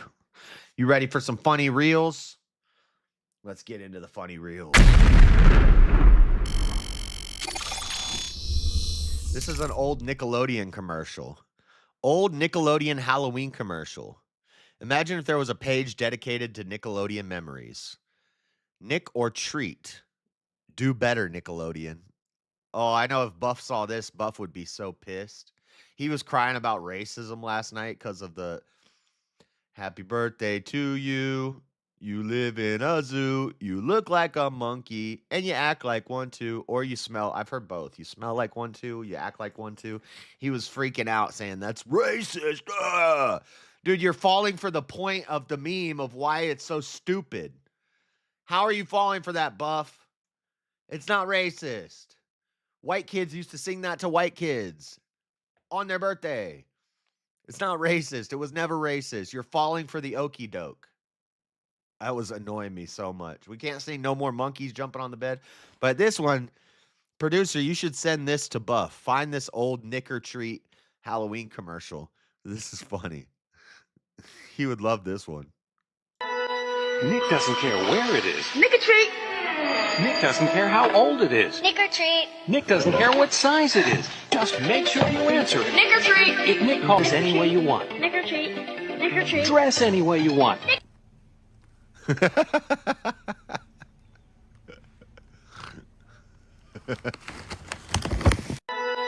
Nick or treat.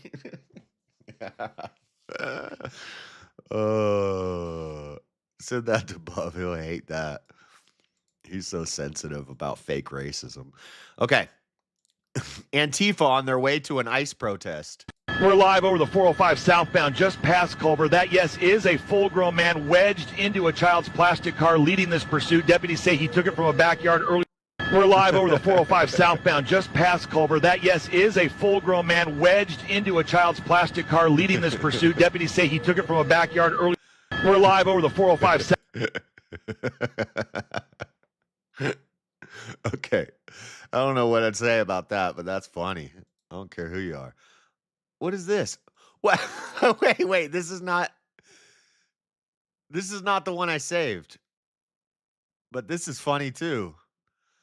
I didn't save this one. What's the one that I saved? I didn't save this one. I saved a different one, but maybe the video had skipped ahead and I got the wrong one, but this is pretty funny too. Yeah. Okay. Stay right there. Stay right All there. right, that surprised me. Take your time. Don't move that wrist yet. I'm good. I promise. Yeah. Okay. Stay right there. Stay right All there. right, that surprised me. Take your time. Don't move that wrist yet. I'm good. I promise. I had to see that one more time. She just face plants right into it. Yeah. Okay. Stay right there. Stay right All there. right, that surprised me. Take your time. Don't move that wrist yet. I'm good. Okay. Oh, this is the one I had. New Methany doll. Methany, the doll with teeth that pop right out. Wow. Switch them for fresh ones or mix and match. I gave her a new tooth. Plus, decorate Methany with Groovy Source stickers. She looks so real. Methany, spare teeth. Introducing Methany, the doll with teeth that pop right out. Shout out Methany. Okay, what the last one? Oh, how cute. This was pretty funny. Put the candy in the bag. Oh, how cute. A little bank robber. Oh my god, he can't get away with this. He didn't. Razor blades. Remember to put razor blades in your candy. Put the candy in the bag. Oh, how cute. A little bank robber. Oh my god, he can't get away with this. He didn't.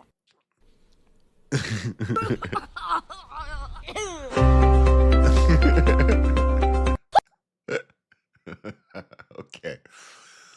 Oh, always make sure your candy is sealed this Halloween, parents. If anybody gives you an apple, don't let the kid eat the apple. Make sure it's sealed candy. You don't want razor blades in your kid's candy. All right.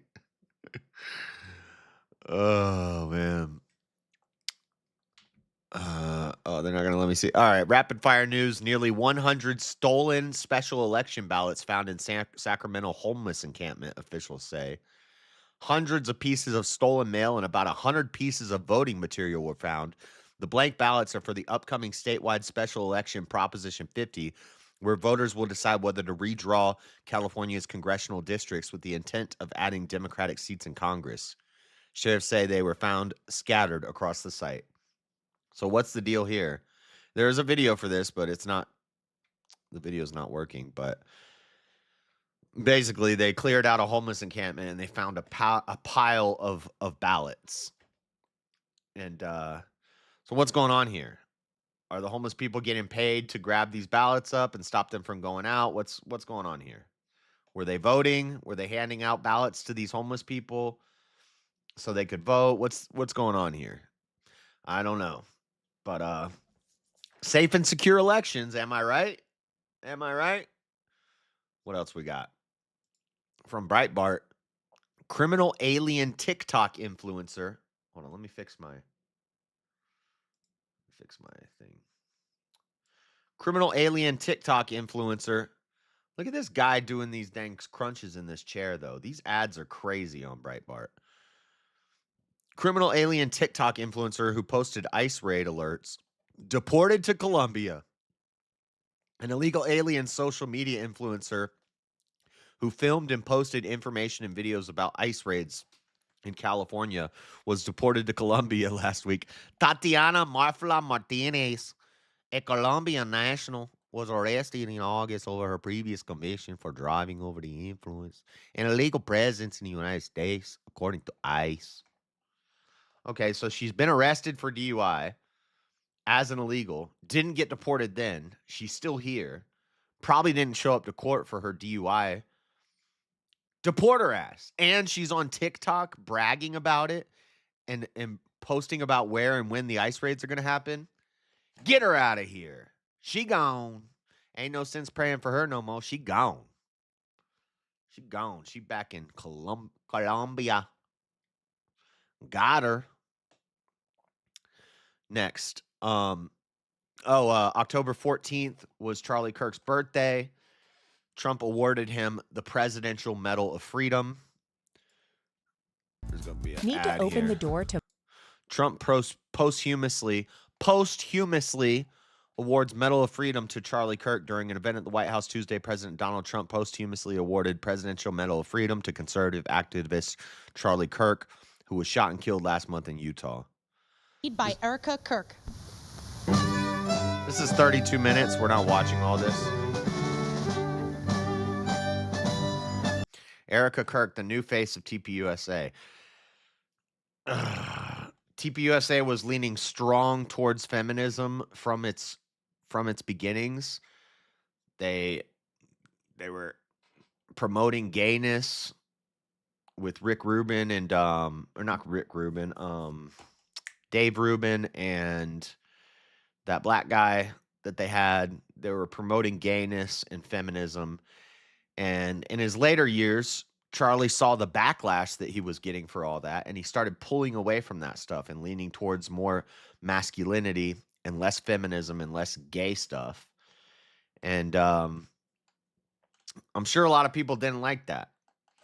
And now the new face of TPUSA is Erica Kirk. And don't be surprised if Taylor Swift is singing at the TPUSA Super Bowl event. Just saying. Pay attention, people. Watch. I will be vindicated, as usual. Call Erica and say, Erica, could you maybe move it to Friday? And Trump is also big on the women's empowerment stuff. One thing I'm not a fan of that he does. And I didn't have the courage to call. But you know why I didn't call? Because I heard today was Charlie's birthday. And I said, that was a definite. And I said, we're going to have to forget about some of those very big, very rich countries that expected me to be there. And I can tell you, based on the length of that flight, I wouldn't want to go back tomorrow. But I would not have missed this moment for anything in the world. Nothing. And it's a very important time for our country, and our country is doing so well. It's never done better. Except for all the crazy people marching in the streets, we'd be doing great if it wasn't for them. If we could just handle that, then we'd be doing great right now. But anyway, so on Charlie Kirk's birthday, he was given the Presidential Medal of Freedom, which I like it. It's pretty based. I'm good with this. I like this. Trump praised Kirk as a great American hero who inspired a generation of young conservatives. Nice.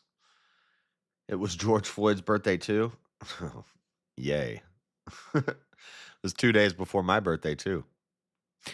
All right, what else we got? Trump says photo of himself on the cover of Time may be the worst of all time. So is this Rachel Maddow talking about it? Something about how he was going to set up a meeting for the president of Indonesia. I don't know what Rachel Maddow's talking about, but Time magazine put Trump on the cover, and this is the picture they used. And Trump is not happy. And there's been a lot of memes made about this. Yes, it's a very unflattering picture. Of course they do this. He gets Person of the Year, and they pick this picture. They pick the worst picture of him. Not a good angle for Trump. Not a good angle at all. And Trump is pissed. What'd he say? Trump said the magazine, which featured the president on its cover after he secured a framework between Israel and Hamas, disappeared my hair. He thinks that they used photo editing to make his hair look pretty much invisible. I'm trying to find. I never liked taking pictures from underneath angles, but this is a super bad picture and deserves to be called out. They disappeared my hair and then had something floating on top of my head that looked like a floating crown, but an extremely small one. Really weird. I never liked taking pictures from underneath angles, but this is a super bad picture and deserves to be called out. What are they doing and why? Look at this meme. They blurred out my neck does look a little like a vagina. Okay. Some of the memes are kind of funny. They made my neck look like a vagina. And then they blurred it out. Governor Newsom, this is Newsom posted this. Newsom's trying to do the meme war thing with Trump because he saw how good it worked for Trump. So he's trying to do the same thing. He's trying to meme, but the left can't meme. But that's kind of funny. That is kind of fun. I'll give credit where credit's due. That is pretty funny. Trump is not happy about this Time cover. Looked like Biden's hair. Yeah, it was a mess. I got to hurry up. Government shutdown updates. What to know on day 20 of the government shutdown. The Senate on Monday failed for the 11th time to advance House-passed measures to fund the government and end the ongoing shutdown. The bill has fallen short of the 60 votes needed to advance in every vote since the shutdown began 20 days ago, and there are no signs that the dynamic will soon change. By the way, this is from CBS News. Senate Majority Leader John Thune is expected to bring up a bill this week that would pay federal employees and military service members who have continued to work during the funding lapse. Advancing the legislation would require support from Democrats who blocked a long-term defense spending bill from advancing last week. The House is expected to remain away from Washington this week as GOP leaders continue to put the responsibility on the Senate to reopen the government. The House hasn't voted since September 19th. Speaker Mike Johnson said he would bring the House back if Senate voted to pay federal workers and members of the military, but indicated he thinks that it is unlikely. Energy Secretary Chris Wright said the National Nuclear Security Administration, which oversees the nation's nuclear stockpile, began furloughing the large majority of staffers on Monday, though mission-critical workers will remain on the job. Government has been shut down for 19 hours, 20 hours, 12 minutes. This is I thought we were on day 20, but by now we're close to day 20. Maryland Democrats say federal workers in the district absolutely want the shutdown to end. Dr. Oz pushes back on Senator Bernie Sanders' allegations that GOP health policies could cause 50,000 deaths. Senate fails to advance House-passed measure to fund government in the 11th attempt. So government's still shut down, and life is still going on as usual. Shocker. I don't even notice any difference. It's crazy. A little geopolitical news. Trump ends aid to Colombia and calls country's leader a drug leader. So somebody was asking me why we're attacking Venezuela, and I didn't know off the top of my head. I didn't know about it, but I looked into it, and then it's crazy. It's serendipity how these things work out, because I was listening to a podcast or something last night, and they were talking about the Venezuela thing. We're attacking ships off the coast of Venezuela because they're drug smugglers. They're drug smuggling ships. That's why we're attacking Venezuela. Colombia, same thing. Trump ends aid to Colombia and calls country's leader a drug leader. President Donald Trump said the U.S. will no longer offer subsidies to Colombia. This is from BBC, one of the country's closest South American allies. The U.S. president announced the decision in a Truth Social post on Sunday, labeling Colombia's president Gustavo Petro as an illegal drug leader who is strongly encouraging the massive production of drugs in big and small fields all over Colombia. Colombia's always made that cocaína, you know? You got some for me? You got some for me? Stop paying the government and they'll open back up. Well, yeah, right. They still get paid during the shutdown. They get furloughed and they still get paid anyway. Just stop paying them and they'll open it. I agree. His comments come after Petro accused the U.S. of committing murder when it carried out a military strike on a boat in Colombia territorial waters in September. We've done the same thing in Venezuela. These ships are smuggling drugs over the ocean, so we're blowing them up. They're in international waters. We can do that. We can do that. Stop breaking the law, asshole. The move is the latest in a string of escalating tensions between the U.S. and countries in Latin America as the U.S. military continues to strike ships in the Caribbean seas it alleges carries drugs. So that's why Millie Bobby Brown. That's Millie Bobby Brown. Dang. That's why we're attacking ships from Venezuela and Colombia, because they're drug smuggling ships. Last rapid fire news story. The Utah hockey team, which was the Utah Hockey Club, that was a temporary name. I didn't like the name, but it was a temporary name. And the Utah hockey team, it's a brand new hockey team. This is their first year. We finally picked a name. We picked a mascot. We've picked logos. And I'm going to be honest, Daddy Jub agrees. One of the coolest logos and mascots in sports. I want one of these jerseys. This jersey is sick. So it's going to be the Utah Mammoths.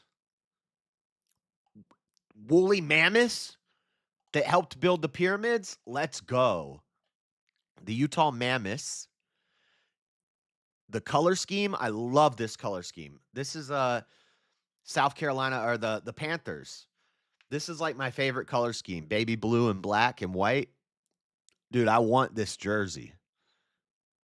This jersey's sick. If anybody wants to get me a Christmas present, get me a Utah Mammoth hockey jersey. That thing is nice. That's crispy. I love this color combination. The mammoth looks cool, and it's mountains that turn into a mammoth's head. I really like the logo.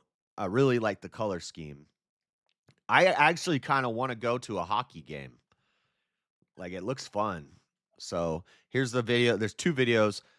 The mascot is also pretty cool, too. I'll play you a video of the mascot here in a second. Tusks up.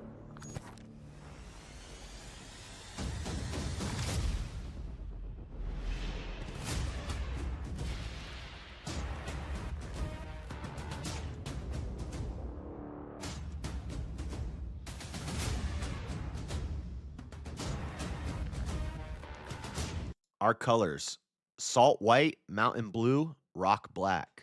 I like it.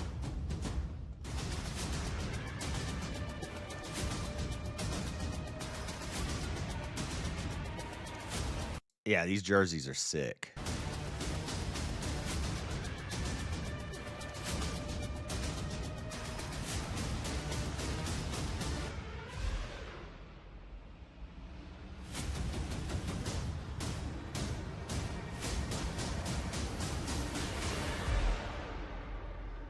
Yeah, I'm gonna have to cop me a jersey and a hat. I like it. And then here's the mascots opening. This was pretty cool too. Which the mascots, they're like big furries, so they're always kind of goofy. But as far as mascots go, this one's pretty cool. Check this out.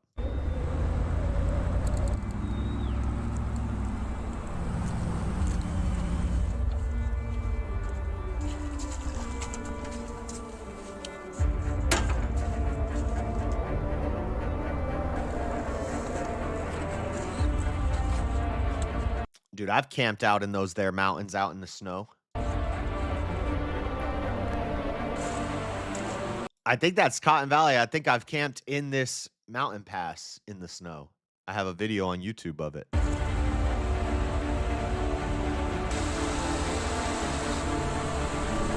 I don't know where that cave is, but I want to go spelunking. I want to go check this out. Where's this? I'm gonna find a woolly mammoth.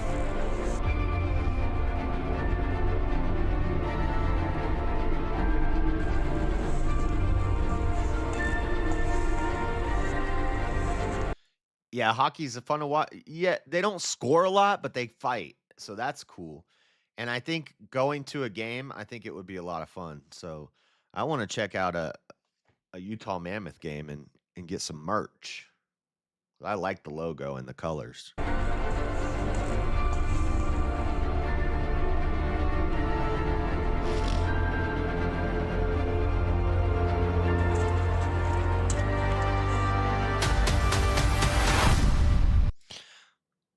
A jersey like that with JS on it. Yeah, we couldn't use the logo. We'd have to use the JS symbol in those colors and then put Urbanite on the back or something like that.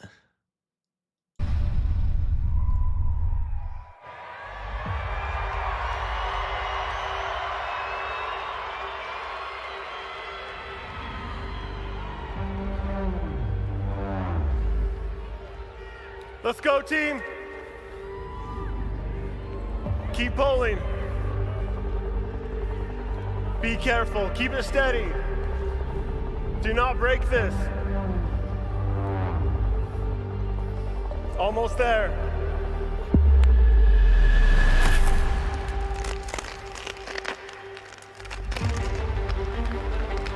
After years and years of searching. This would have been cool to be at live. Look at the way the ice was cracking. This is pretty cool. Utah, I present to you the greatest discovery of my life.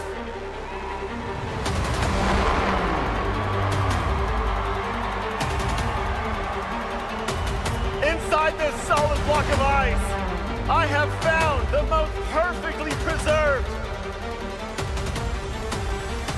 What's happening? What is that? What's going on?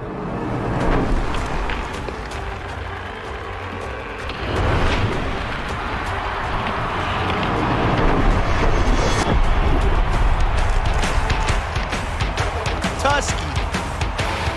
This is Tusky! Okay, the name is kind of gay. Tusky? Tusky? I don't know about the name, but that's a pretty cool mascot, right?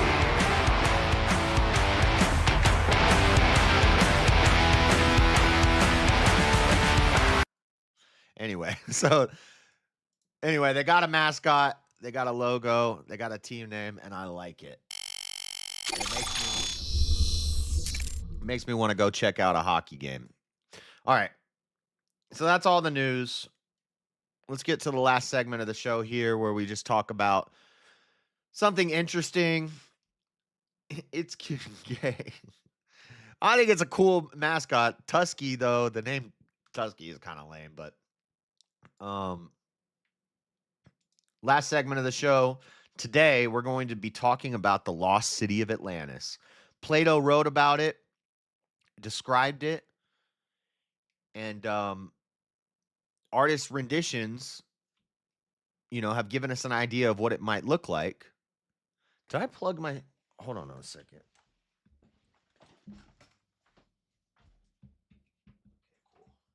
All right, we're good.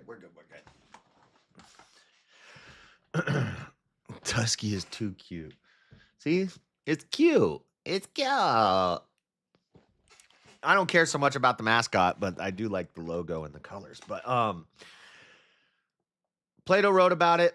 Artists' renditions of it have shown us what it might have looked like. But there's a theory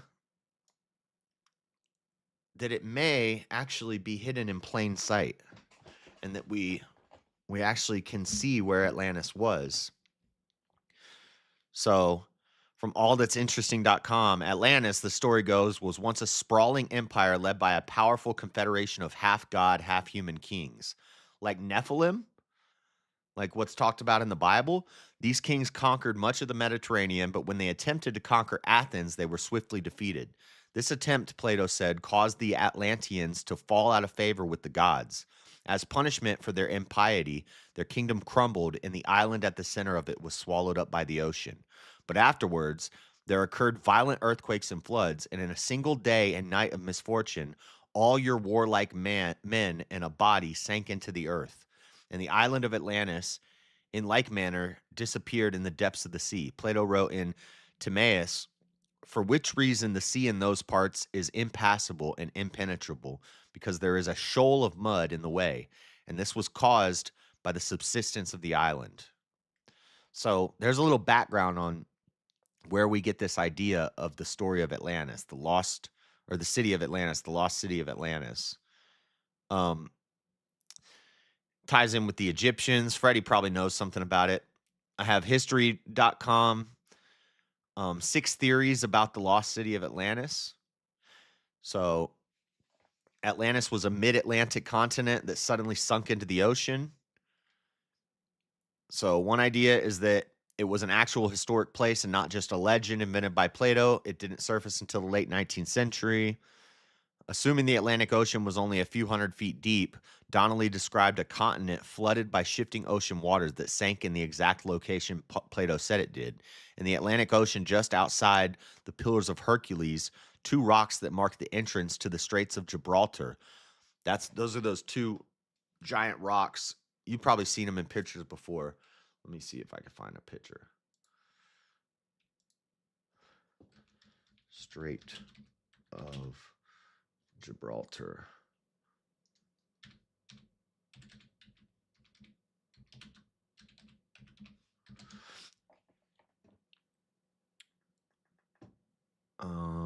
Where are the pictures? They're not showing me what I'm looking for.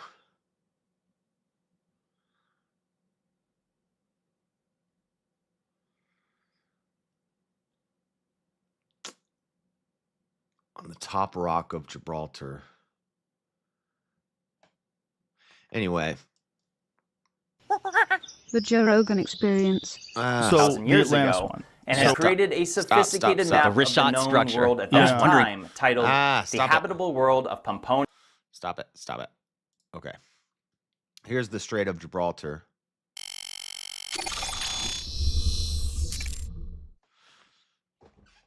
These two giant rocks around the strait. That's one of the theories, that has something to do with Atlantis. The Atlantis of Plato's writings has... Then another theory, Atlantis was swallowed up by the Bermuda Triangle.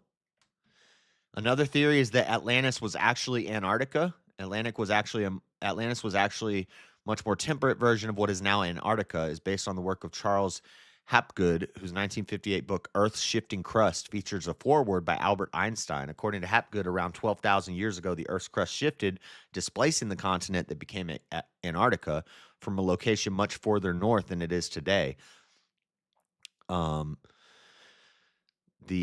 Another theory is that the story of Atlantis was a mythical retelling of the Black Sea flood. This theory presumes Atlantis itself was fictional, but the story of this demise was inspired by an actual historic event, the breaching of the Bosporus by Mediterranean Sea and subsequent flooding of the Black Sea around 5600 BC.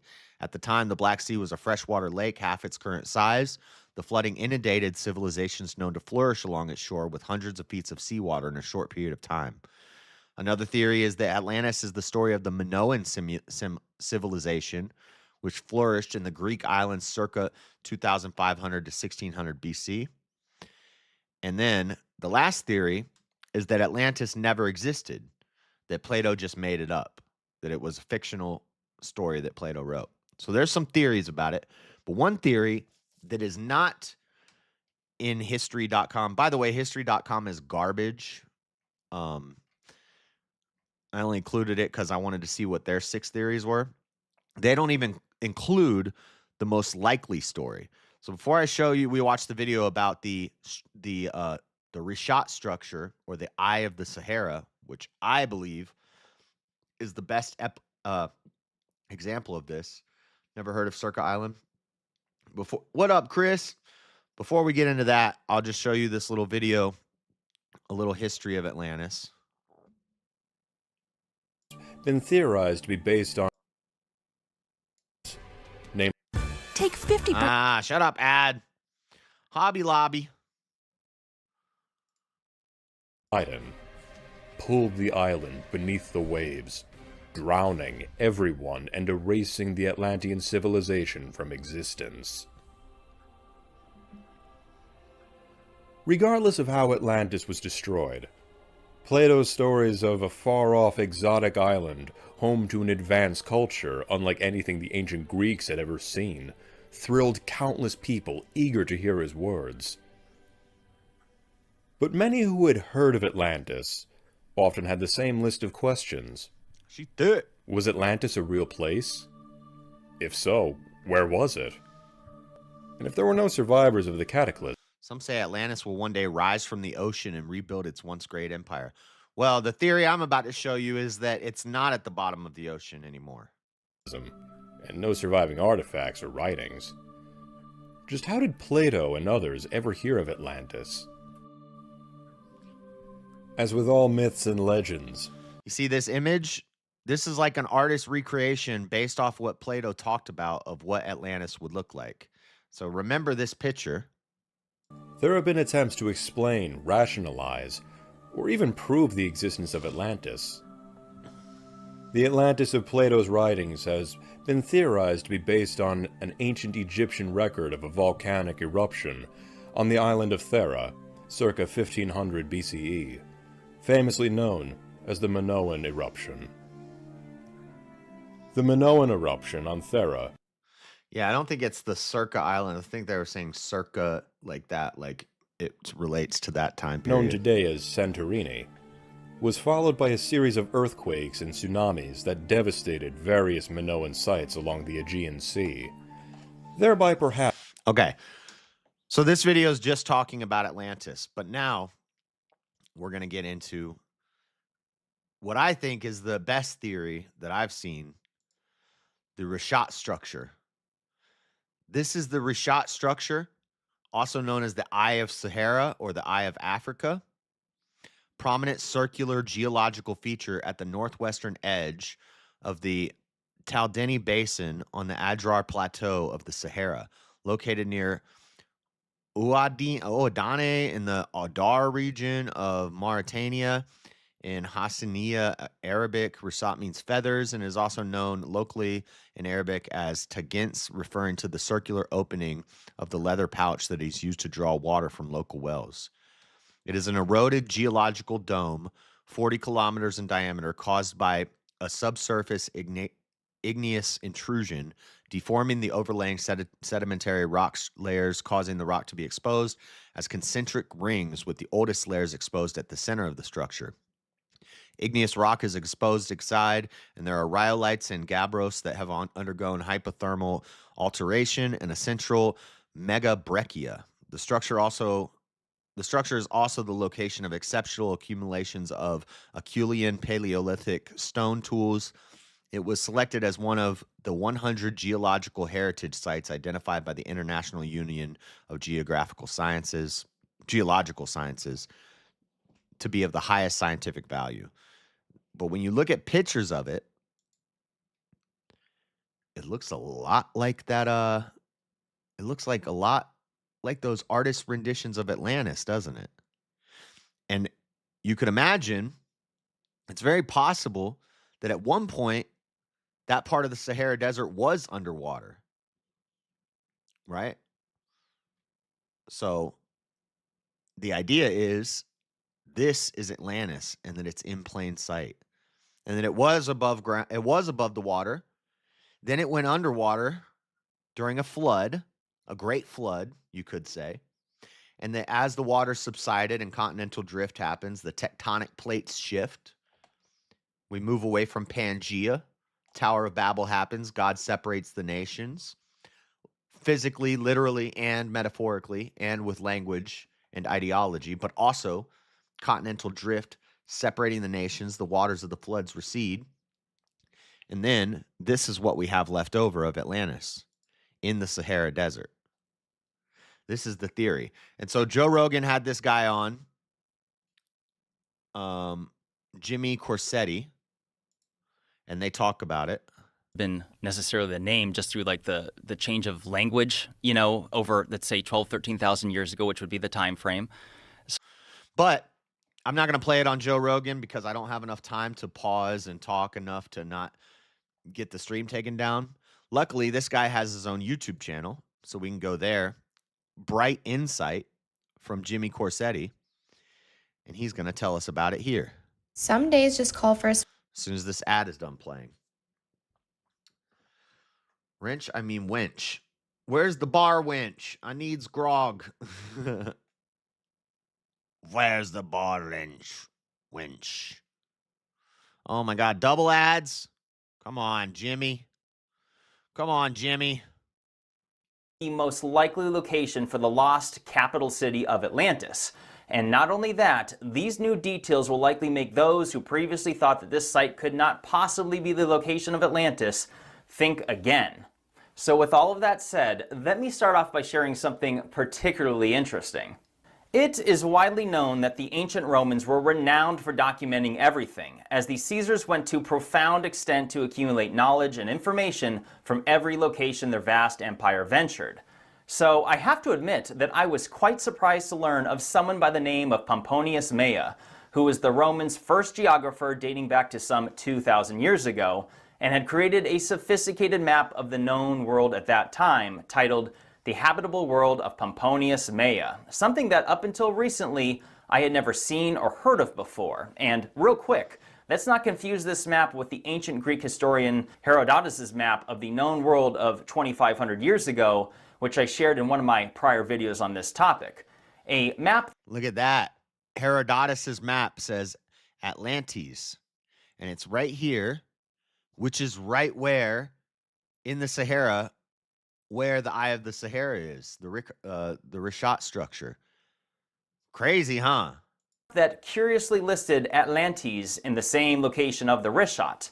However, the original source of this map is a bit of a mystery, as modern historians claim that Herodotus is not known to have ever created an actual map and have thus put its origins into question. So, putting that map aside, let's focus on this verifiably authentic 2,000-year-old map that has also annotated something very interesting in the Western Sahara Desert. First, notice that this map is oriented to the east in its original form, so let me go ahead and flip it to a north-south facing orientation so we can gain our bearing. And the features of Europe, West Asia, and North Africa become apparent. So let's now focus our attention to what is in the northwest region of the Sahara and observe what it annotates here. Atlantia, or Atlantiae, which more or less appears as Atlanteans, and again, in the same geographical region of the Rishot structure, which, like I've shared in my prior videos, just so happens to coincidentally match so many precise details that Plato described of Atlantis, including... Dude, it's gotta be. It's gotta be. I don't know how anybody could deny this. And there's igneous rock there, which matches up with the Egyptian story about a volcano happening there destroying the city. Including that the capital city was famously said to be made up of concentric circles, specifically 3 rings of water and 2 of land, which correctly matches the Rishot with water in it, which it certainly did, as I will prove to you with hard scientific data in just a moment. But the circular ring city was also said to have an opening to the sea at the south, which not only matches the southerly opening of the Rishot anomaly, but it even has existing evidence of a flow of salt water that is still visible to this. Wow, there's a salt flat there. Yeah, this has got to be it. I don't know how this is deniable. Day, but of course, history.com doesn't list this, and that's why history.com is garbage. If you go to history.com, you might think Christmas is pagan if you get all your information from garbagehistory.com. Again, I will prove with hard scientific evidence shortly, but Atlantis was also said to be surrounded by a large rectangular plain, which is another arguable similarity that extends for hundreds of miles on both sides of the river. I mean, that's a bit of a stretch to say that that was rectangular. You can't just draw rectangles on the screen and say that. But I get what he's saying. There's a plane around it. Shot. But furthermore, Atlantis was said to be made of black, red, and white color stones, which is another specifically unique similarity that matches the geological nature of the Rishot. And speaking of uniquely specific geological features, this next detail that I recently learned of blew me away, as there is English literature from the year 1851 on the preliminary treatise of resources of ancient Mauritania, which describes the country as having gold in considerable quantities, and even specifically states, and I quote, that it is a well-authenticated fact that previous to the discovery of America, Europe was supplied to a great extent with gold from Mauritania. How have I never heard of this before? And get this, Mauritania was so rich in gold that several hundred years... Mansa Musa! Mansa Musa was up in Atlantis taking all the gold, putting some rims on his chariots. He destroyed the value of the world's gold. Years ago, a king by the name of Mansa Musa of the Mali Empire, which was a region of Africa that includes modern-day Mauritania, was said to have been the richest man in all of human history. So rich that he far exceeds the richest billionaires alive today. In fact, he owned gold mines which account for more than half of the world's supply of gold today. And he collapsed the gold economy. He reduced the value of gold by like 300% or something like that. Like he 1/3'd the value of gold.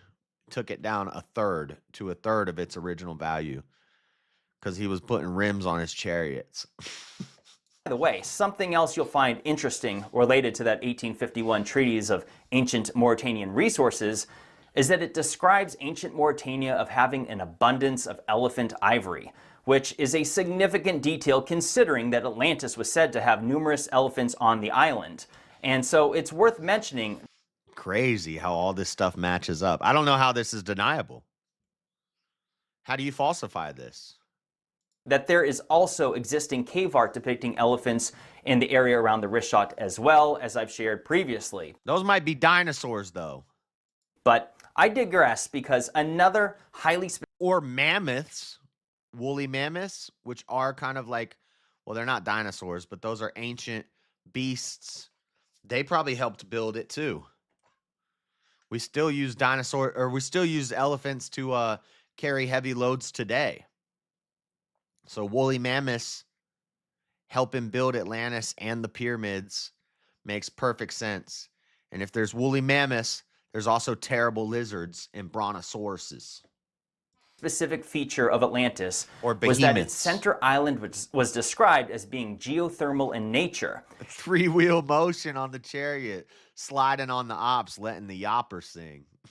Mansa Musa out here. And that it was said to have hot springs as well as springs of cold, fresh water, which is a reason why some have dismissed the dry, barren Richat structure as a possibility. Bro, Mansa Musa had hydraulics on his chariot. He was going front, back, side to side.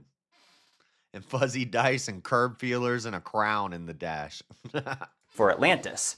So I imagine that many will find it very interesting to learn that there is a little-known study of the Richat structure dating back to the late 1990s, which describes the Richat as being a hydrothermal complex. Well, hot springs themselves are the very definition of a hydrothermal anomaly. This isn't just a wallet, it's a rare find. There's something different about... Shut up, Bridge Wallet. There's an actual scientific study corroborating this uniquely specific characteristic is significant in itself, because although the Richat may be a dry, barren place today, we must imagine what a different landscape this region was some 11 to 12,000 years ago at the time of Atlantis. And speaking of 11 to 12,000 years ago, this is the part in the video where things get crazier and will continue to do so through the rest of the video.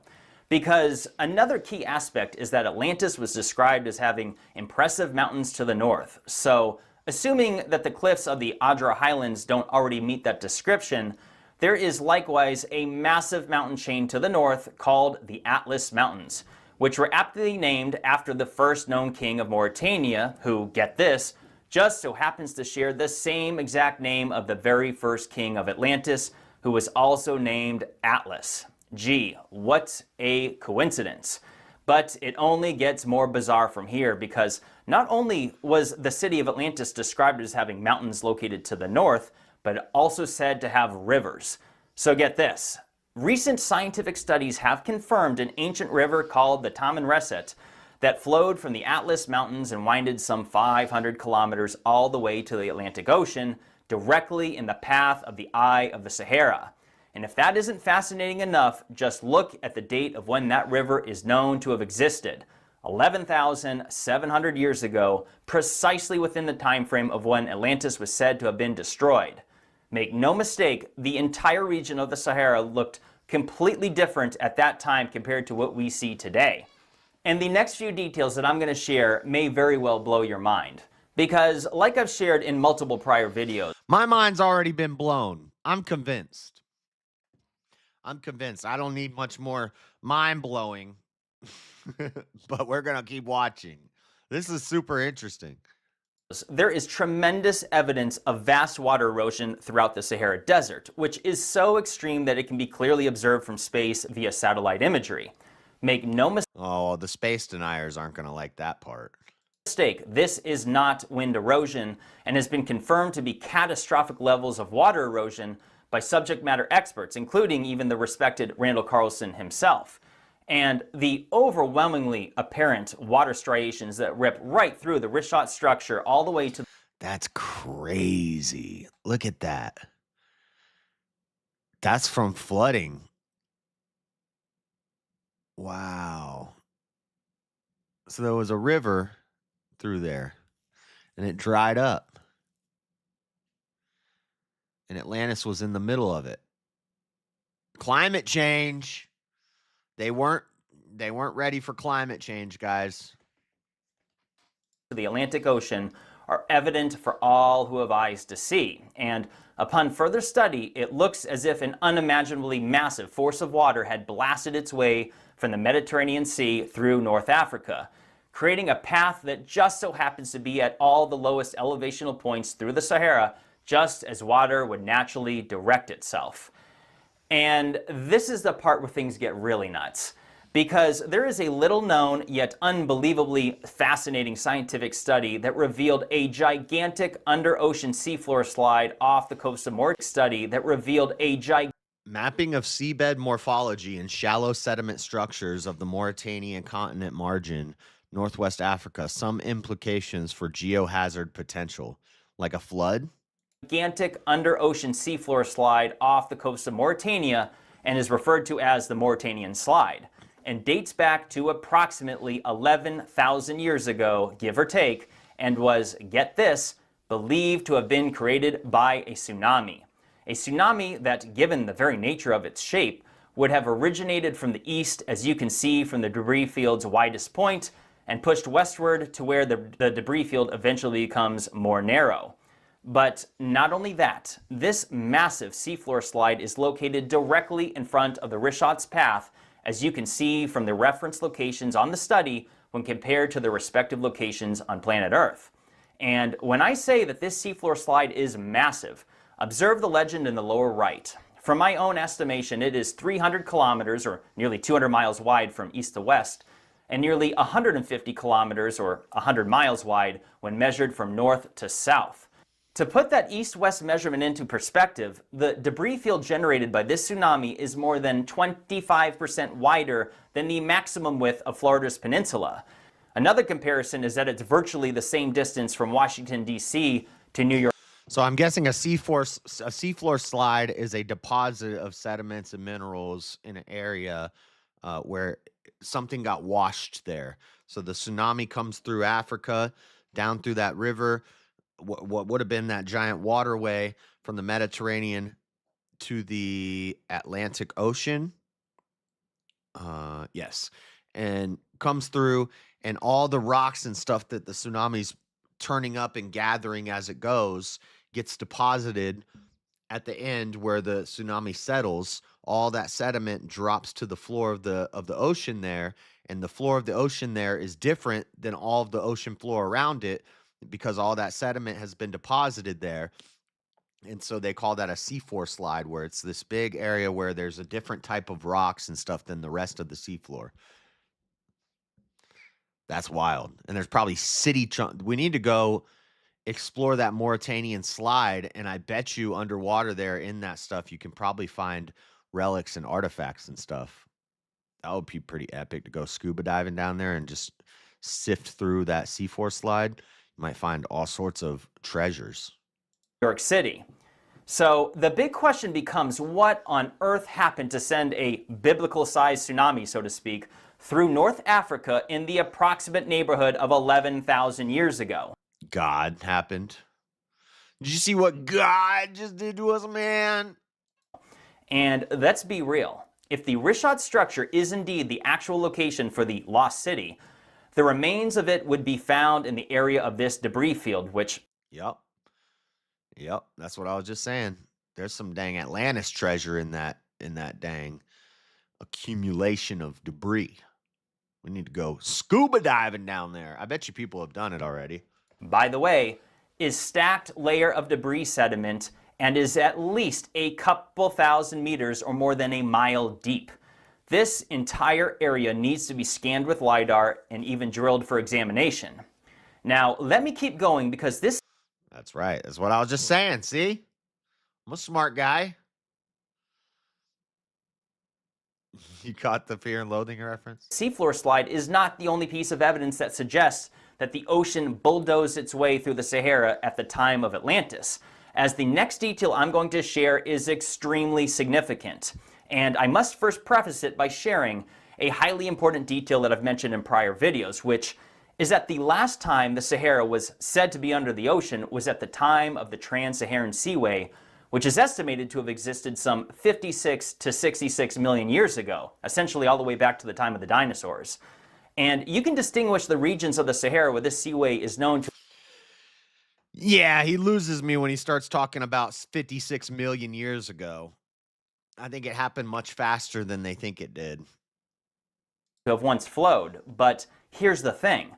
You can also clearly observe that this seaway is not annotated to have went west over the wrist shot. Rather, it went south, which is why I suggest that something else happened, something separate and far more recently that has somehow eluded scientists and researchers.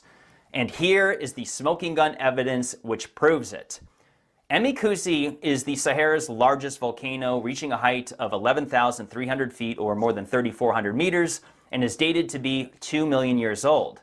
And the last known lava flow occurred at the south end of Emiru's caldera in the neighborhood of 12,000 years ago, give or take. And this is the part that is unbelievably significant, because notice how the volcano is positioned directly along the clear path of catastrophic water erosion, just as we see as the wrist shot. You can literally see the line of the path that the water took, and which clearly eroded and erased portions of that 12,000-year-old lava flow, which means that the flooding would have had to have happened after that volcanic activity. Whether it be 12,000 years ago or 2 million years ago at the birth of this volcano, this is hard evidence that the ocean blasted its way through the Sahara far more recently than 56 to 66 million years ago that's been claimed. And the evidence does not stop there, because this white blemish within Emiru's caldera at 11,000 plus feet in elevation is not snow, it's salt. Salt that is said to be the remains of an ancient lake that disappeared just thousands of years ago. And not only that, small aquatic life, including gastropods, which consist of snails, slugs, limpets, and other small little creatures, have been found within the caldera and have been radiocarbon dated to some 14 to 15,000 years ago. How did they get there, and where did that salt come from? Because make no mistake, this salt water would obviously had to have come after this volcano's eruption, certainly not before. Come on, battle tanks, battleships. Now take you back to the wrist shot structure so I can share one of the most significant details of this video, as it will prove that seawater was indeed inside the wrist shot at the exact time of Atlantis. You can see the salt. Just as I've shared in other videos, all these white blemishes are indeed salt. In fact, the entire region around the wrist shot in Mauritania itself is known for vast amounts of salt that are mined and exported to this day. And when you consider that all the areas in and around the wrist shot with these concentrations of salt also happen to be in the areas of the lowest elevation, it seems reasonable to conclude that seawater had once settled and evaporated here. And this next part is the smoking gun evidence, as I have found another little known study that shares how aquatic life, including mollusks, which, by the way, examples of mollusks include oysters, clams, mussels, squid, and even octopus, existed in the brackish waters within the wrist shot. And a squid and an octopus are mollusks? I did not know that. And have dates ranging... Learn something new every day. ...from 15,000 to 7,700 years ago, which proves that the wrist shot was consumed with water at the very time of when Atlantis was said to have been destroyed 11,600 years ago. Let that sink in for a moment, as the implications are massive. And let me just say, if everything I've shared so far isn't compelling enough, wait until you hear these next several arguments. First, consider that the story of Atlantis actually originates from the ancient Egyptians, who claimed that they were colonists and the remaining survivors of a civilization that was destroyed in a cataclysm. And this is where the legend of Atlantis comes from, which is something that most people are not aware of. And so when you consider this next remarkable fact that was only discovered not long ago, is that the Sahara was a lush green tropical landscape at the time of Atlantis. And considering that Atlantis was said to be abundant in exotic fruits and vegetation and had lush hanging gardens, when you piece together the fact that the Sahara was a known lush tropical environment at that time, only further adds to these possible similarities. And listen to this. The Green Sahara existed up until approximately 5,000 years ago, when it shifted to the barren desert we know it for today. However, some estimates state that this transition may have happened as recently as 4,500 years ago, which is a curious time frame, as it precisely coincides with the estimated date for when the pyramids of Giza were constructed, some 4,500 years ago. And that brings me to another curious observation, which is that the notable Egyptian Eye of Horus is uncannily similar to the Eye of the Sahara when observed from altitude. That's crazy. That's crazy. What? I'm getting sleepy. I gotta go to work. I gotta end this, but hold up. Of course, many will consider this comparison to be a stretch. However, it certainly has a thought-provoking resemblance, does it not? But that aside, and although the Sahara Desert initially seems like the least... Dude, it does look like an eye. That's crazy. ...likely place that you'd find the lost city of Atlantis, it actually makes a lot of sense when you piece together other key details. For example, Atlantis was said to be busy all day and all night, rich in trade, and with people speaking languages from all over. So ask yourself, does it really make sense to suggest that a city so vastly consisting of travel and trade would be located in the middle of a vast, dangerous ocean? I mean, would other less advanced seafaring civilizations venture out to the middle of the ocean to hit up a local market to trade for ripe fruit, spices, and vegetables? Or is it far more likely that based on all the new scientific data that we have, that the region of North Africa, which we now know was connected by a diverse, massive network of rivers, which of course are conducive for travel, wouldn't that be more feasible? I mean, after all, new studies involving lost human civilizations of the Sahara have concluded exactly that. And something else worth mentioning is that Atlantis was an empire said to be made up of 10 kingdoms, and I would not be surprised if any of the other 9 that made up this empire would be found in the island chains found in this region, including the submerged islands such as the Azores. I am simply focusing on the capital city, which was said to be made up of concentric circles, and the Eye of the Sahara is the one location that matches that highly specific characteristic, and nearly a dozen others. Heck, even the names are still the same. All right, guys. So there's still like 8 minutes left in this video, but I think we got through all the important stuff. That's pretty compelling, huh? That's pretty interesting. And I watched the whole Joe Rogan thing, but I haven't done a show talking about it, so I wanted to show you guys in case you hadn't heard that or seen that. You can look more into it yourself. It's pretty interesting. I'm compelled. I believe it. It all adds up. Seems to match. So just some interesting stuff there for the last little segment. I like stuff like that. I like archaeology and ancient history and stuff like that. I'm not big on like modern history, but ancient history, like the pyramids and the Metholithic sites, I'm into that stuff. I like that stuff. But anyway, guys, I got to go. I got to get to work. Thank you guys for watching the stream. Thank you for hanging out. Let me raid over to Easy's channel. Let me set up the raid real quick. We didn't have a lot of viewers today because he started his stream kind of early and he was talking about the Sarah drama situation, which I know a lot of people are interested in. I'm interested in it. I'm going to have to go back and rewind and watch. So I'll be in his chat, but I won't be able to comment on what he's saying because I'm going to be watching it from the beginning. But share out the protest video, share it on any of your socials, share it with your friends. If you know any channels that review that sort of stuff, send it to them.